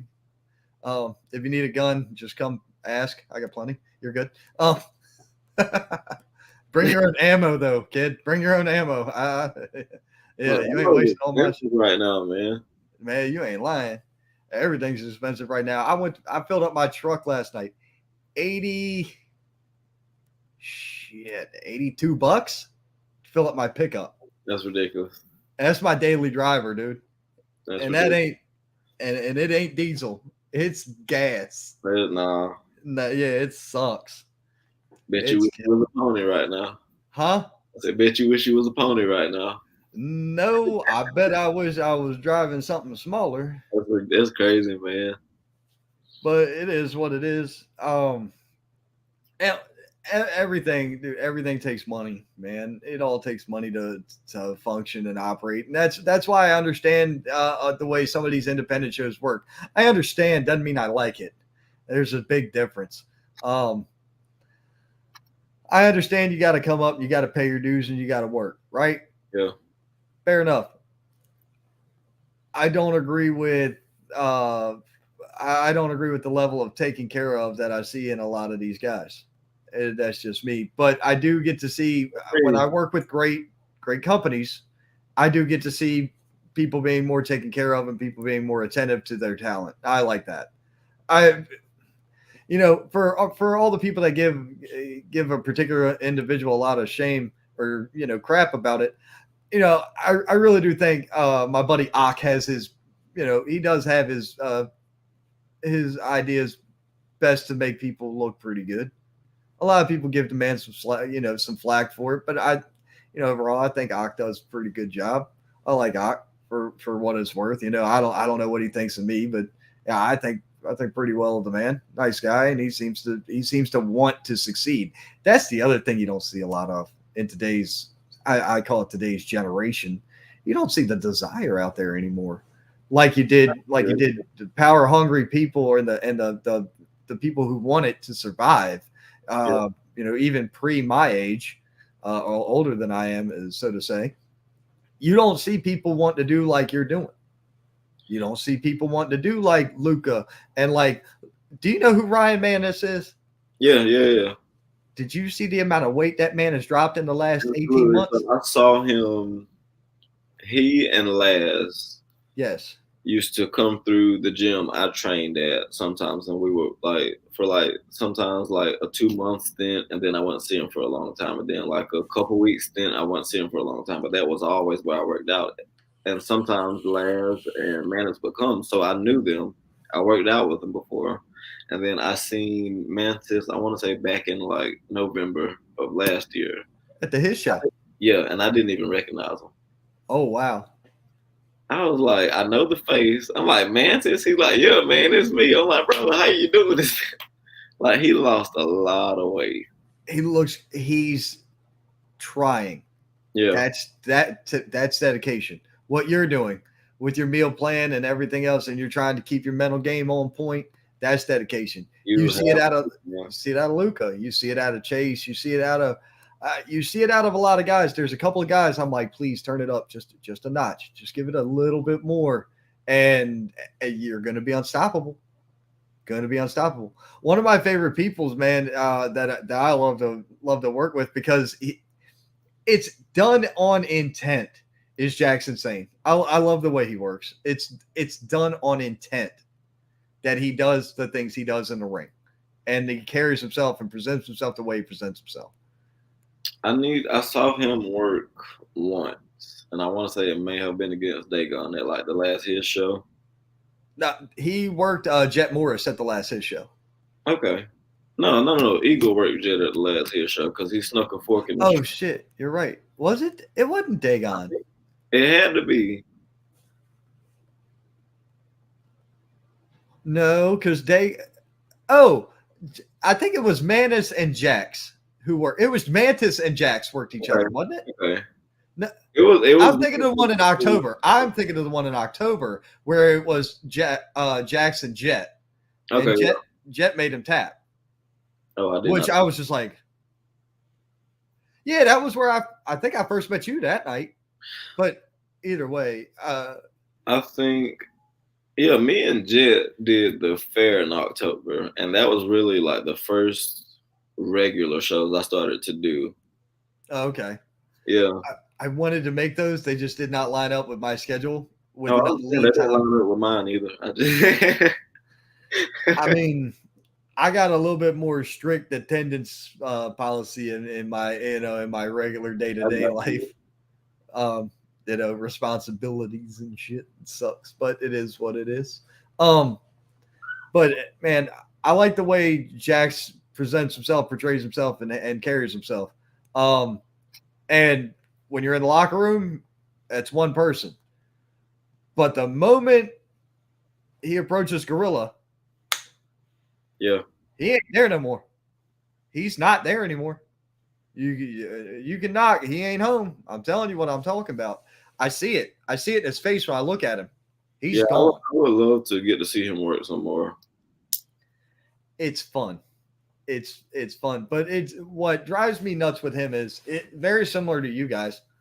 He's a heel who gets cheered to the mountaintop. It's hilarious because it's like, what do I got to do to get booed in this son of a bitch? Do I got to kill somebody? No, Right. no, just ride it because you're the anti-hero, which I was always the anti-hero guy anyway. I was a big CM Punk fan back in the Ring of Honor days and WWE days. Yeah, I wouldn't say reverse my psychology as to what a heel should be because I'm so new. It's really my original starting out idea of what a heel should be. And it's just because times are different now and audiences want different things. And down here, they want to see violence. So the most violent person in the wrestling match might not necessarily be the heel anymore. You know what I mean? Right. So the low blows, the like constant closed fist punches, they like those things. So that doesn't make you a heel anymore. Right. So I think about I don't want to put a year on it, but it was the Chris Jericho Shawn Michaels rivalry. Oh God. And it started out because Shawn Michaels faked an injury so he could beat Batista, get the 1, 2, 3, boom, he got the dub. But he was like dishonorable about it. Yeah. Chris Jericho approached him, said the same thing that we all saw happen, and he was simply the heel for saying that Shawn Michaels was dishonorable, which he was, and he was in the situation. Right. So my idea of a heel now is just I'm gonna be in the referee's face, like, hey, he just hit me with a closed fist. Like I'm following the rules. I am trying to get other people in trouble for not following the rules. Like people got to understand, as a heel, my main objective is to win the match, and I can't win the match if I'm disqualified. Right. Now, to me, there's a difference between the chicken shit heel, which we hate from The Miz, and the dastardly heel, like we get out of a Dean Ambrose or a Jericho, even in his heel runs. He was more of a bastard, or Triple H. They were bastards. Like you hated them. Yeah. Because of the things they were doing, but they weren't chicken shits about it. That is why I hated Seth Rollins' heel run when he was a champion. The scaredy cat and the extra people running in. It's like, dude, this is so weak. It makes you look like a bitch, not a beast.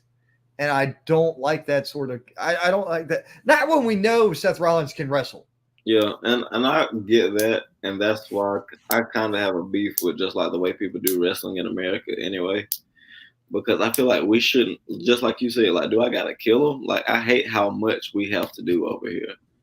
When in Japan, if a guy breaks, like, say he got you in the move, guy gets rope break, and he doesn't break the hold until count 3, that's despicable over there. Right. They're ready to get up and leave over that. Like, that's like subtlety. That's how subtle I am when it comes to being a heel. Then why on God's green earth do you want to go to Europe and work when those dudes? All right, let's put this into perspective, ladies and gentlemen. I'm referring to Walter and Dragunov. Oh, I love them. I love them. You ain't lying. So do I. But that is essentially counterintuitive to what you were just saying with Japan. What I like about them is that they respect the sport. Like, they're not gonna do anything that'll disqualify them because they want to see an end. Like, they're not gonna disrespect wrestling.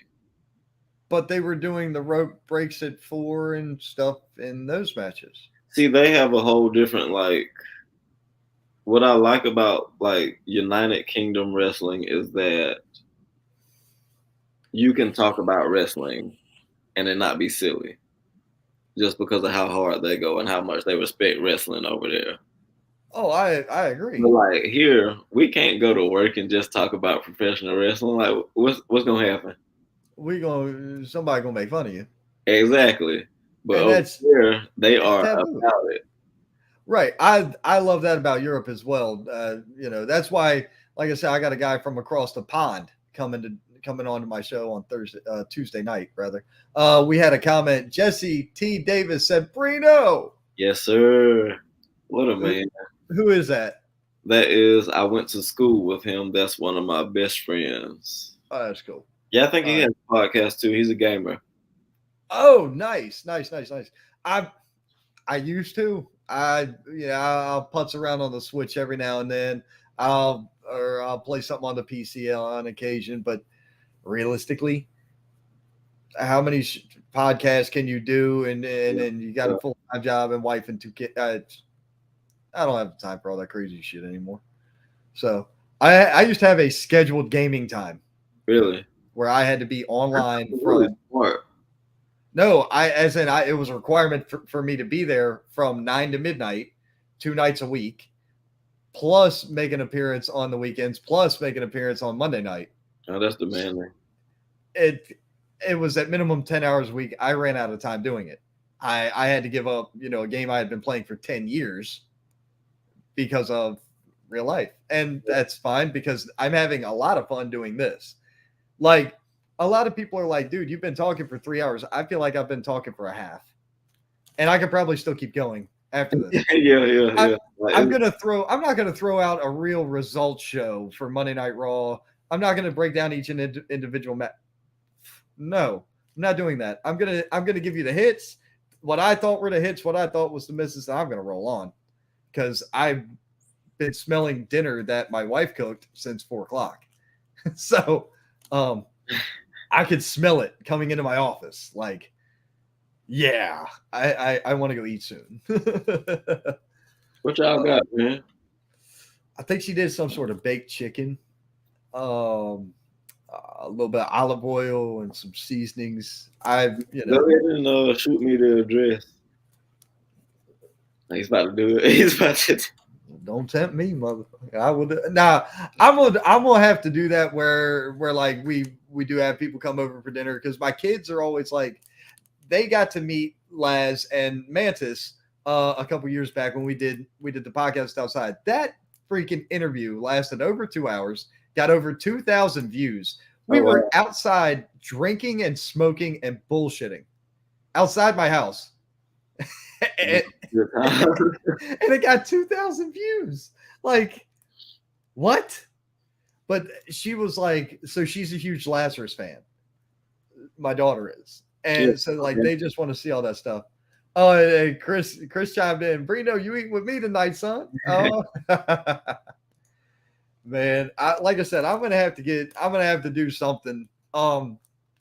I want to throw a party where like worlds collide. Just wrestlers from whatever promotion, managers, promoters, just come on, let's all an Emerson Invitational, yes, sir. but I don't want a ring involved. I legit want food and conversation. Like I think that'd be a cool little thing to do. But man, you know how hard it is to book people for every Sunday for this. Could you imagine trying to orchestrate something like that? Oh yeah. Shit. That's like RSVP 6 months in advance. Pretty much, yeah. At the rate y'all are booked. So go ahead and tell me, man, what do we got coming up? What is on the table in front of Brino Royce? Look, so the 18th of this month, we got His Pro Wrestling. Is that up? We got the visual. Yes, sir. It's going to be Brino v. Dagon. I think we got a King Enterprises tag match happening that night. The next day in Bad Boys of Wrestling, excuse me. That's in Augusta, Georgia. I'll be beating up Dagon again. And then I will be putting out some press about where I'm going and how long I'll be there. We got some, we've been invited to be a couple places, and I don't want to really announce it until it's, set in stone. So we got some cool stuff coming up. When that does get set in stone, have your boss contact me if he wants to announce it right here on the wire. Absolutely. Yes, we can do it. I'll put it out however y'all want to put it out. We can do that. Yes, sir. And I bought the package. We'll take you up on it. Like it's gonna happen. I got the package to where I could put every one of your members on here at one time with no problem. That's not like it costs money, Ron. Whatever. Hey, look. That's how I know it costed a lot of money. Hey, listen here. I'm gonna tell you one thing. I want you to show me since the pharaohs in Egypt, who else been buried with all their shit and their money? Nobody. So what good is it when you dead and gone? What good is all your stuff? Gotcha, I understand. So I'm here for a good time. I'm not here forever. I got you. I mean, I'm gonna make sure everything's taken care of for those that I'm leaving behind. But beyond that, I'm gonna do what I want to fucking do while I'm breathing on this planet. That's just how I am. Respect. That's just how I am, dude. If it costs money to do something, the hell on it. Let it cost money. I don't care. It's only money. I'm gonna make more. I've spent more money on dumb shit than I am this. I'll put it to you like that. Man, when I was a DJ, I was like 18 years old, 17, 18 years old. Huh? So you do it all. No. I haven't DJ'd in, we're coming up on 15 plus years. I haven't done that. I thought nothing of it. Day of a show, wedding or birthday party, whatever I played. I'd go right to Target, Walmart, whatever. I'd drop $100, $200 on CDs right then and there. Because this is before computers were the big thing and MP3s were the big thing. This is CDs, didn't you? CDs, yeah. So Man. I would drop $100 to $200.50 on CDs. I'd go out, play music that night. Some people are like, hey, do you have that brand new? Hold on, let me open the bag. You talk about this guy? Yeah, I got that brand new shit. Just dropped Tuesday. I got it today. Was you out burning CDs on LimeWire? Hell no. Okay. No. I didn't bother with that shit. No. Okay. Because you couldn't trust the quality. Okay. I wanted, if I do anything, I don't want anything that I do to come off half-assed. I don't agree with that. Okay. Whether or not, like a prime example, whether or not this company makes the best product, almost everything I own for this computer has this logo on it because I know that they make good products. I use their products for everything. The camera, it has that logo. The microphone in front of me, it has the logo. The speakers have that logo. Keyboard, mouse, and additional keyboard. That logo. My headset that I carry to work every day in my pocket. Same company, same logo. If you make a great product, I will buy it forever. If you make a shitty product, I will never buy it. Well, hey, You since see what I mean? you're like that, got a pretty good product for you. I know I gotta see you again. I'm so looking forward to the 18th. Look, I'm looking forward to the 18th because I'm coming with folding money because I wanted to get some gear the last time out. I'm coming with folding money this time. I normally don't carry cash. okay. I refuse to carry cash. I hate carrying cash. Huh? What size t-shirt you wear? Hell if I know. The one that fits. Dude, some of my shirt, this is the newest shirt I own, is this.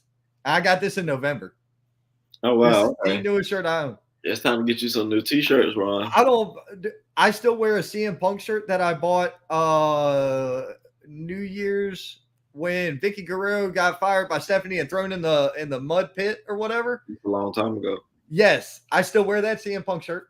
Oh, I have an NWO shirt hidden that I won't wear. That's from the 98 era of NWO. I still have that. Oh, wow. I have old clothes. I don't buy new clothes. I hate buying clothes. My shit's not all tore up. My gear, I don't look too bad when you see me in person. I try to be appropriate, but guess what? I'm not going to go blow money on shit that I don't need to waste money on. Okay. This isn't a waste of money. Oh, here we go. Somebody wanting to be a smartass, but I love this man. He shops at the Little Man store, Mr. Bill Hazelwood. Brino, if you don't know this guy, I'm telling you one thing. Just like Michael King and just like a lot of other individuals, do not ask this man for an opinion unless you want the truth. Bill Hazelwood. This man has been involved in professional wrestling for almost 40 years. Oh, what a man. He is an absolute gem to speak with. I swear to you, he's a great man to talk to. Set it up, man. Huh? Set it up. Man, hey, look, that's gonna be on Mr. Hazelwood to show up at some of the local events. It's gonna be on you to be at the right events with Mr. Hazelwood. Oh, you know where you can find him. You know who Zach Thomas is, right? I do. That's the man with the bad suit. Patriotic Wrestling Federation, right? Yeah. Bill Hazelwood's going to be the announcer that night where the Hardys are coming. Okay. That's Bill. And dude, let's see. He was at the CPW benefit for Buckshot. I know you guys weren't there. That was the same day. So that was the same day that APW Boiling Springs did their free to get in fan appreciation night. I do remember that as well. They ran that show at the same time as the benefit show for Buckshot occurred. Okay. Gotcha. Oh, wait a minute. I'm going to be announcing in Greenville the 18th. Who are you announcing? Whoa. Bill, what show are you working on the 18th in Greenville? Bill, I got to know, who are you working for that night? If he had some sense, he'll be watching the Rolls Royce of Wrestling and Packlet. Because I'm not working in Greenville that night because I've already signed it. Oh, it's only 21 years. He corrected me. Only 21 years. Man, I thought it was a lot. 40? I said 40. My bad. Dang, Ron. Dude, I don't have a memory. I got to write everything down.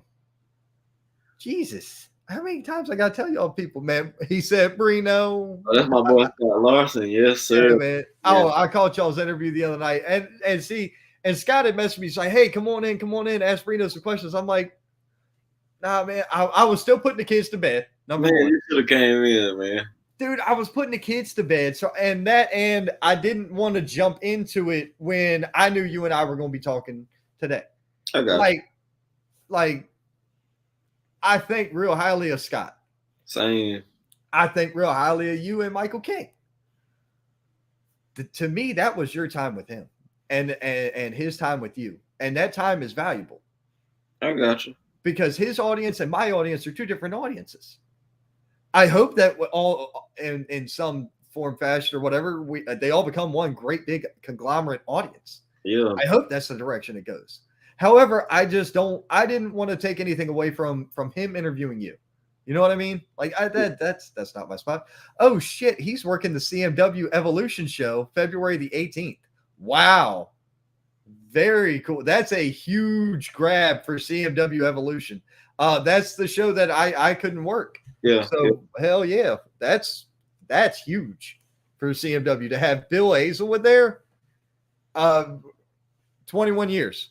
Might have to crash it so I can meet him. That's a long ass drive to Greenville, dude. I ain't driving that far. I drive that shit every day. I'm not doing it twice that day. I work in Greenville. Man, I live down here in Spartanburg near Packlet. I'm not driving all the way to Greer, back, Greenville, back. No. Not doing it. Too much in gas. At least for me, too much in gas. Yeah. But that's huge. Way to go for CMW Evolution. That's awesome. That is the 18th. That was the one that was supposed to happen in January, and they got postponed because of Snowmageddon or whatever. The snowstorm that didn't happen the next week. Yeah, that's what it was. Yeah. Yeah. That was a shit turn of events. That sucked. Because I was looking forward to it. Like I said, I like Octavius. I like the guys at CMW Evolution, but it's like I've said on this show before, my friend. I got two things. That's my word and my balls. I don't break them for nobody, nothing. I don't break neither one of those for anybody or anything. It ain't happening. If I tell you I'm gonna be somewhere, come hell or high water, I'm gonna be there. Absolutely. That's how I like to be. And being a wrestler, you pay your dues when you get in there and you help set up and you help tear down. And dude, I can only just say, for you to get in there and set up and tear down wearing a suit is like, wait, what? How? Look, I've always really just had to do it because outside of wrestling, band is crazy. So I've been a performer since the 7th grade. Okay. Which is exactly half my life. So, and I've had the opportunity to be a part of WGI, which is Winter Guard International, where set up and tear down is solely the responsibility of the group that's performing. So, and you have to do it kind of fast, kind of like a NASCAR, like pit crew type deal. So you have a group perform. They come from behind the curtain. They set up their set. They perform the show, they tear down their set, and they get off. And you usually got, I want to say, 2 minutes to set up. You have to perform, which could, physically, is really demanding. You could be out of breath, whatever, tired, whatever. You got 2 minutes to tear down, and you got to be out of the arena. And I've been doing this just about all my life. So sitting up and tearing down in uncomfortable clothing, it's a part of the game. Right. And what I think is, I think that shows a lot of other people in the back that you're willing to be there and participate in all levels. Yeah, and I don't even think I worked on that show. I just ended up there. Nope. You didn't. Everybody else tearing down, might as well grab something, Right. Hey, man, like I said, that's the way things go. But so the rest of this is entirely up to you. If you're ready to go eat with Mr. Bleeze, do me a solid and just drop your social media contact, your platforms, where they can buy merch, where we can see you next. We already, you already said those. Absolutely. Let's start with merch because we can't wrestle without money. Money is nice. You can find any of these thing right here, this Pony Boy Brino Royce shirt at kingenterprises.store. We got pint glasses, we got leggings, we got cell phone cases, t-shirts, blankets, anything you will ever need. You can find one of them with my logo on it, AJ Frost logo, Michael King's logo, all on kingenterprises.store. I'm on Facebook at Brino Royce or at the Rose Voice of Wrestling, and I'm on Instagram at the Pride of Mount Pleasant. Oh, right on. And then what I'm getting ready to do is I'm getting ready to just knock out my feelings on the shows overall throughout the week. If you're ready to go, I greatly appreciate it. But if you want to hang out, that's up to you. Man, thank you for having me on. I'm about to go have a meal, my first meal of the day, actually. Man, you need to go eat, dude. I'm gonna go get some water in my body. Thank you Yes. for having me on, man. Please do. And hey, look, man, the next time I see you on here, I need to see a strap hanging from your shoulder, brother. All right. I got one in the bag right now.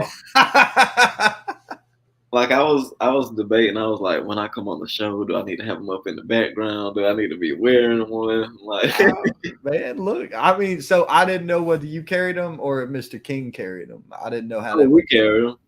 Okay. Really, whatever feels like, whatever we feel like doing. Like I'm sure if I wanted Mike to have them, he would just do it for me. But it kind of just is in my bag with my mouth guard and my tape and my gear and stuff. Oh, that so. All right, so you Febreze the bag, right?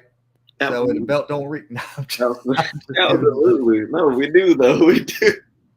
Oh man. Hey, look, HBT said, go eat, Bruno. Wow. All right, buddy.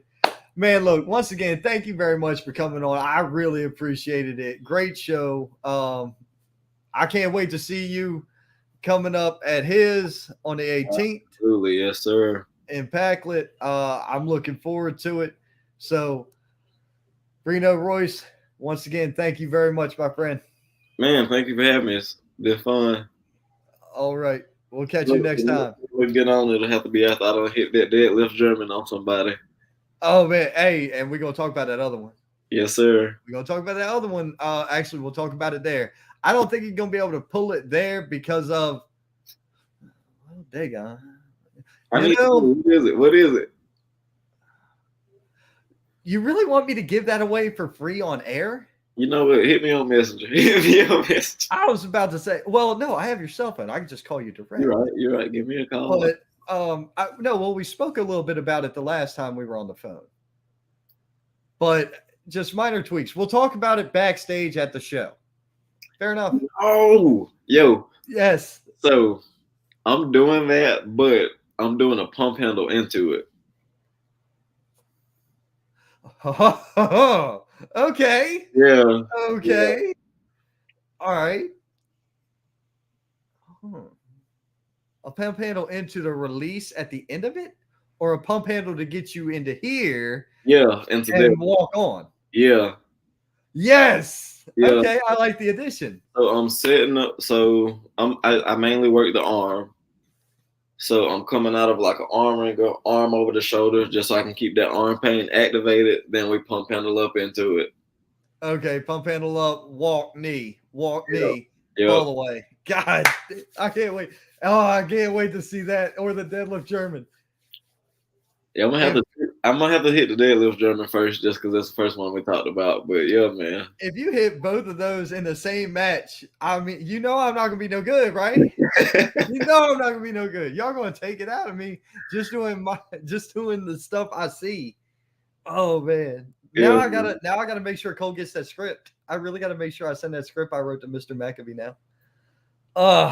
That you don't know. You don't even know how cool that is to know that. You know what I'm saying?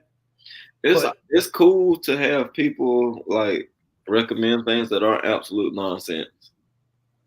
Like sometimes, like, why don't you do like a 630 shooting star press and like off the Raptors? And like, it's just like nice to have people just recommend stuff that's like, okay, I might can do that, or that may be cool, or that may fit what I'm trying to do with my character. Right, and I say that because of how your character was portrayed, and then what I had heard. It's like, okay, these couple of things. While yes, he can work your ass into the ground on the mat, these are going to also boast his power. And the fact that you're going to put these moves out with that power and you're a heel, it's just going to play into the crowd so much better. It's like, this guy thinks he's hot shit. And look, I think that is more so than cheating or being dirty. I think the most devastating thing a heel could do is what he says he's going to do. And embarrass you. Because you think about, like, I think a great example is Infinity War, that first fight between Thanos and the Hulk. Man, he punished Hulk. Yeah, why was that devastating though? because it's the Hulk. Because Yeah, it's the he didn't Hulk. cheat. He didn't need anything. He's just better than the Hulk, and that's Yeah. devastating. I think the best thing a heel could do is just do what he said he was gonna do. Amen. He was like, I'm gonna balance the universe, and then I'm gonna go sit on my fucking porch and smile. And that's what he did. And how did you feel leaving that movie? That I agreed with Thanos.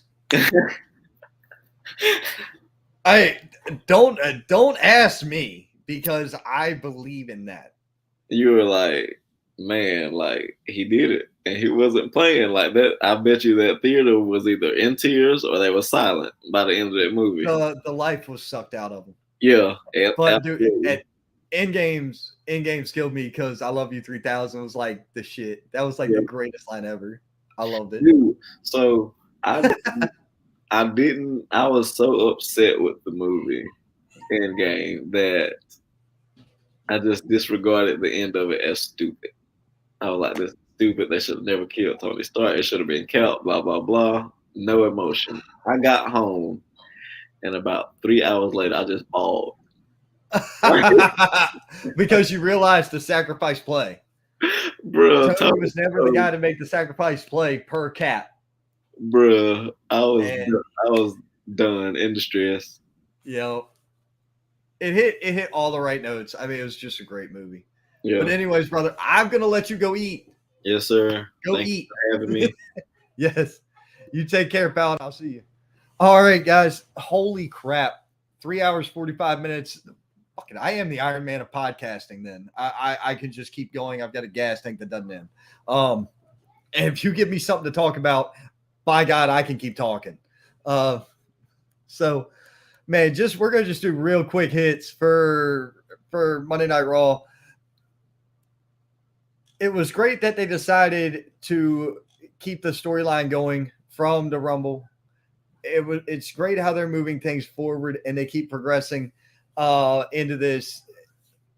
Brock in the Elimination Chamber. Please come down to Brock and Bobby inside the chamber because it's going to be a absolute slaughterfest. Slaughterfest. It's going to be great. It's going to get massive attention because these two big dominating individuals beating each other's asses in 40 tons of steel or whatever the cage is going to be money.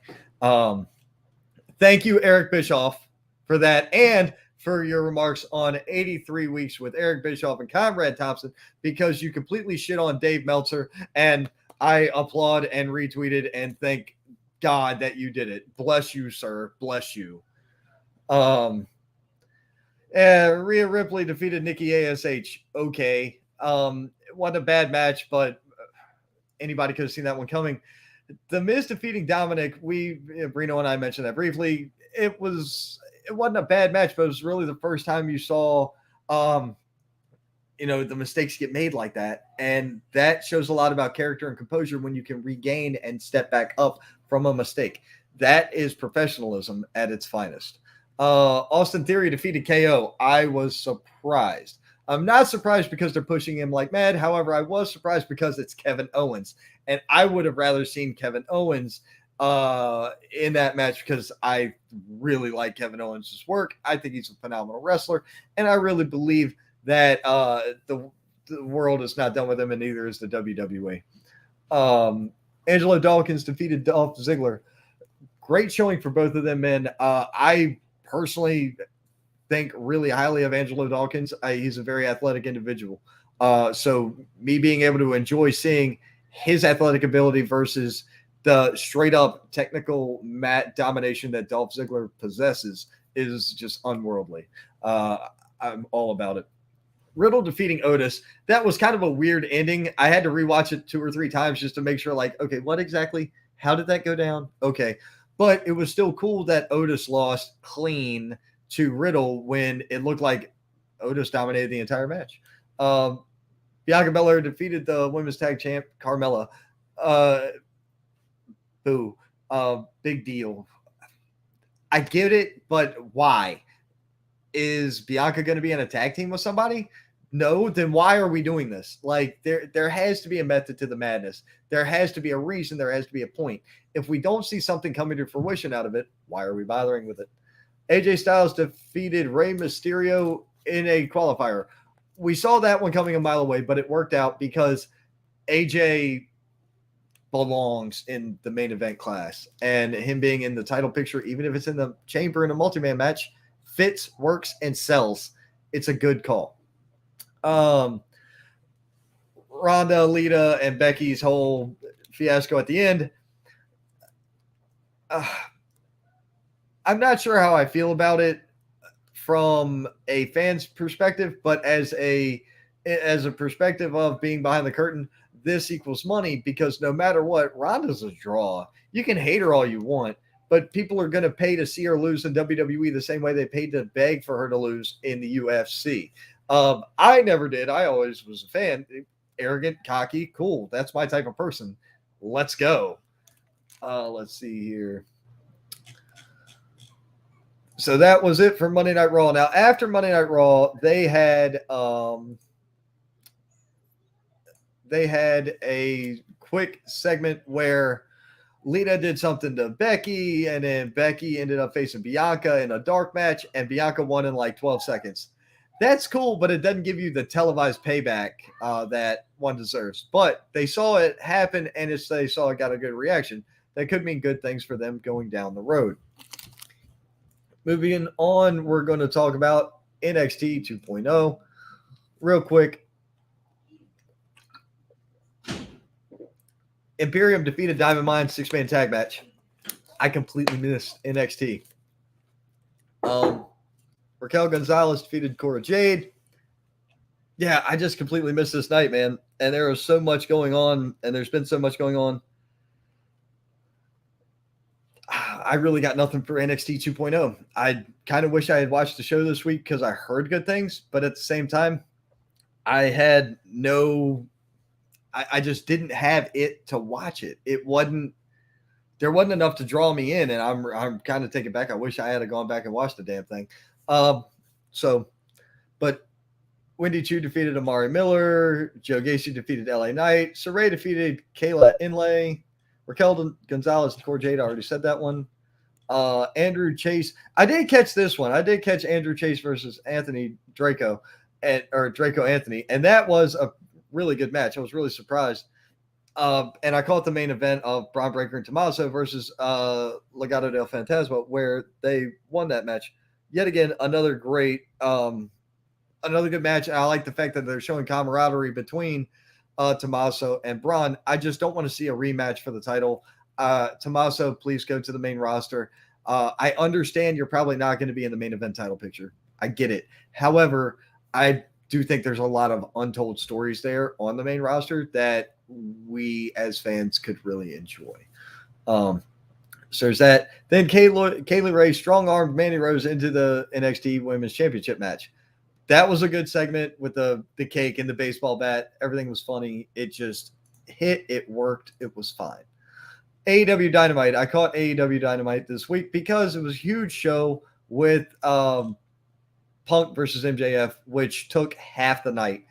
We'll get to that momentarily. John Moxley defeated Wheeler Yuta. Wasn't a bad match. Anybody expecting anything different was just you were blind. Cody Rhodes in the ring with a mic. Dan Lambert. The whole racy jokes thing is kind of cringe at this point. Now, and trust me, I dug Paige Van Zandt coming out to the ring. I like the way that worked. And we're going to see Paige Van Zandt absolutely destroy Brandy Rhodes here in very short order. The Knights of the Black Throne, which is Brody King and Malachi Black versus Death Triangle. Of course, you have Death Triangle lose. It's not going to hurt them. It's not going to hurt them. Wasn't a bad match. TBS tournament rematch. Nyla Rose versus Ruby Soho. I really thought Ruby Soho was going to go over. They were going to continue further with this. And they were going to make this go in a better direction. Let's see here. There was a whole bunch of bullshit going on with Adam Page and Lance Archer. There was a melee. There was a table broken. Oh, the step spot. is not to be missed. First time ever main event, Punk and MJF. Great 45-minute match. Like I said earlier this week, Punk looked about 75% of the way he used to as far as kept moving. But a 45-minute match is huge for a person of his age. So there was that. Once again, I did miss Impact this week as well, but I caught a couple of the recaps. Let's see. Black Tourist defeated Raj Singh. Oh, here's what I caught. Jordan Grace versus Matt Cardona, with Matt Cardona winning the Impact digital media title. Good on him for being a heel. That's going to bring good publicity, and they're getting ready to do a NWA unit where it's him versus Trevor Murdoch for the NWA title. That's good buzz going on into this to bring the NWA up a little bit higher with your casual fan who don't watch it very often. Let's see here. Jonah versus Crazy Steve. Jonah wins. Was that dude Taurus Black Taurus got in the ring at the end. You thought they were going to get at it.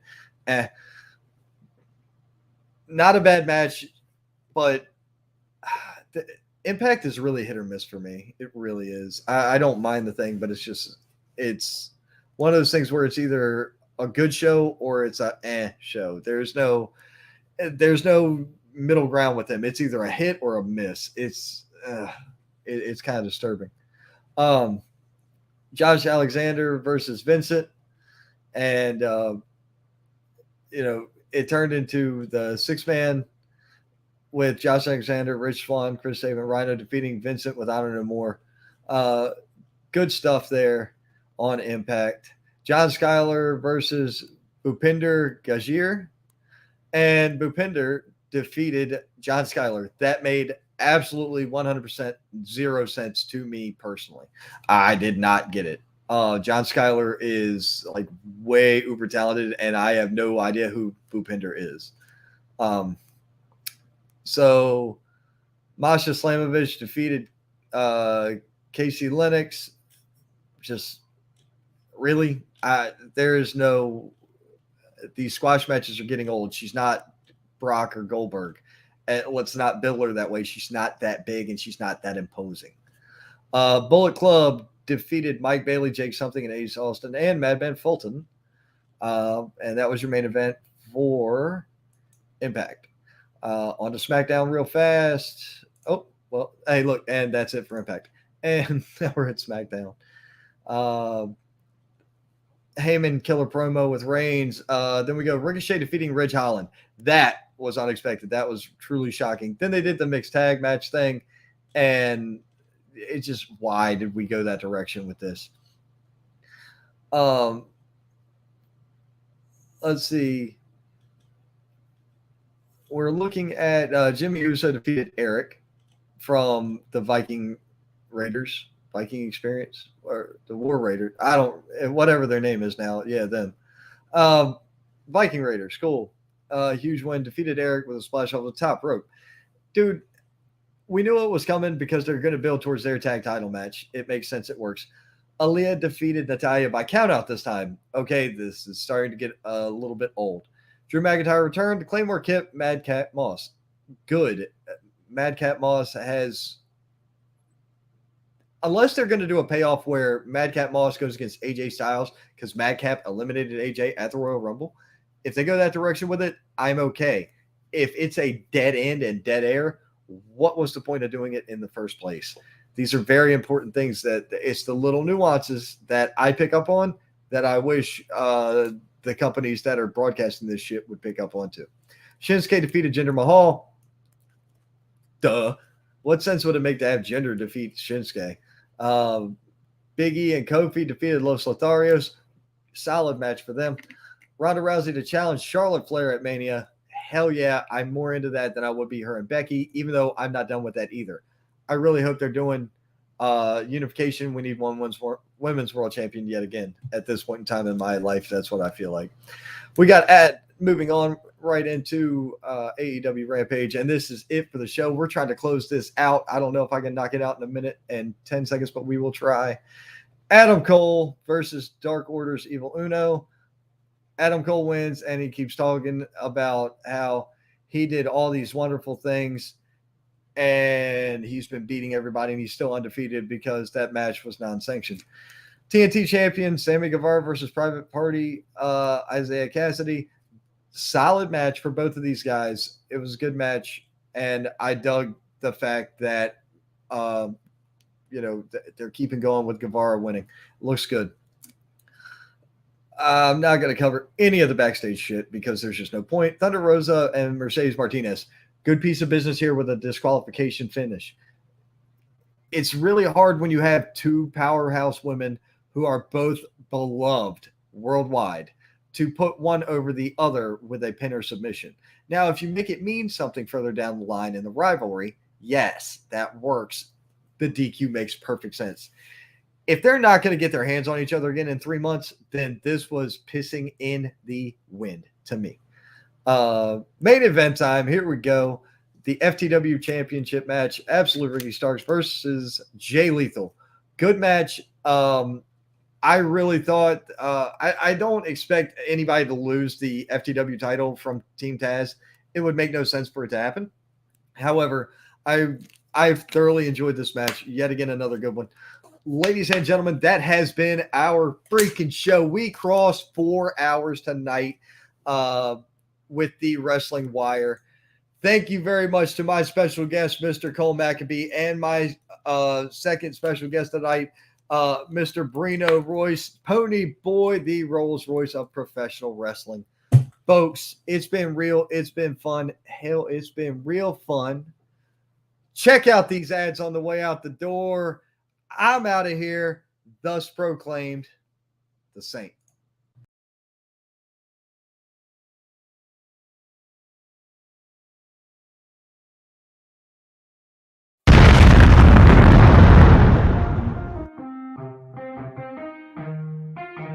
Yeah, let's go already. I'ma blow. Yeah.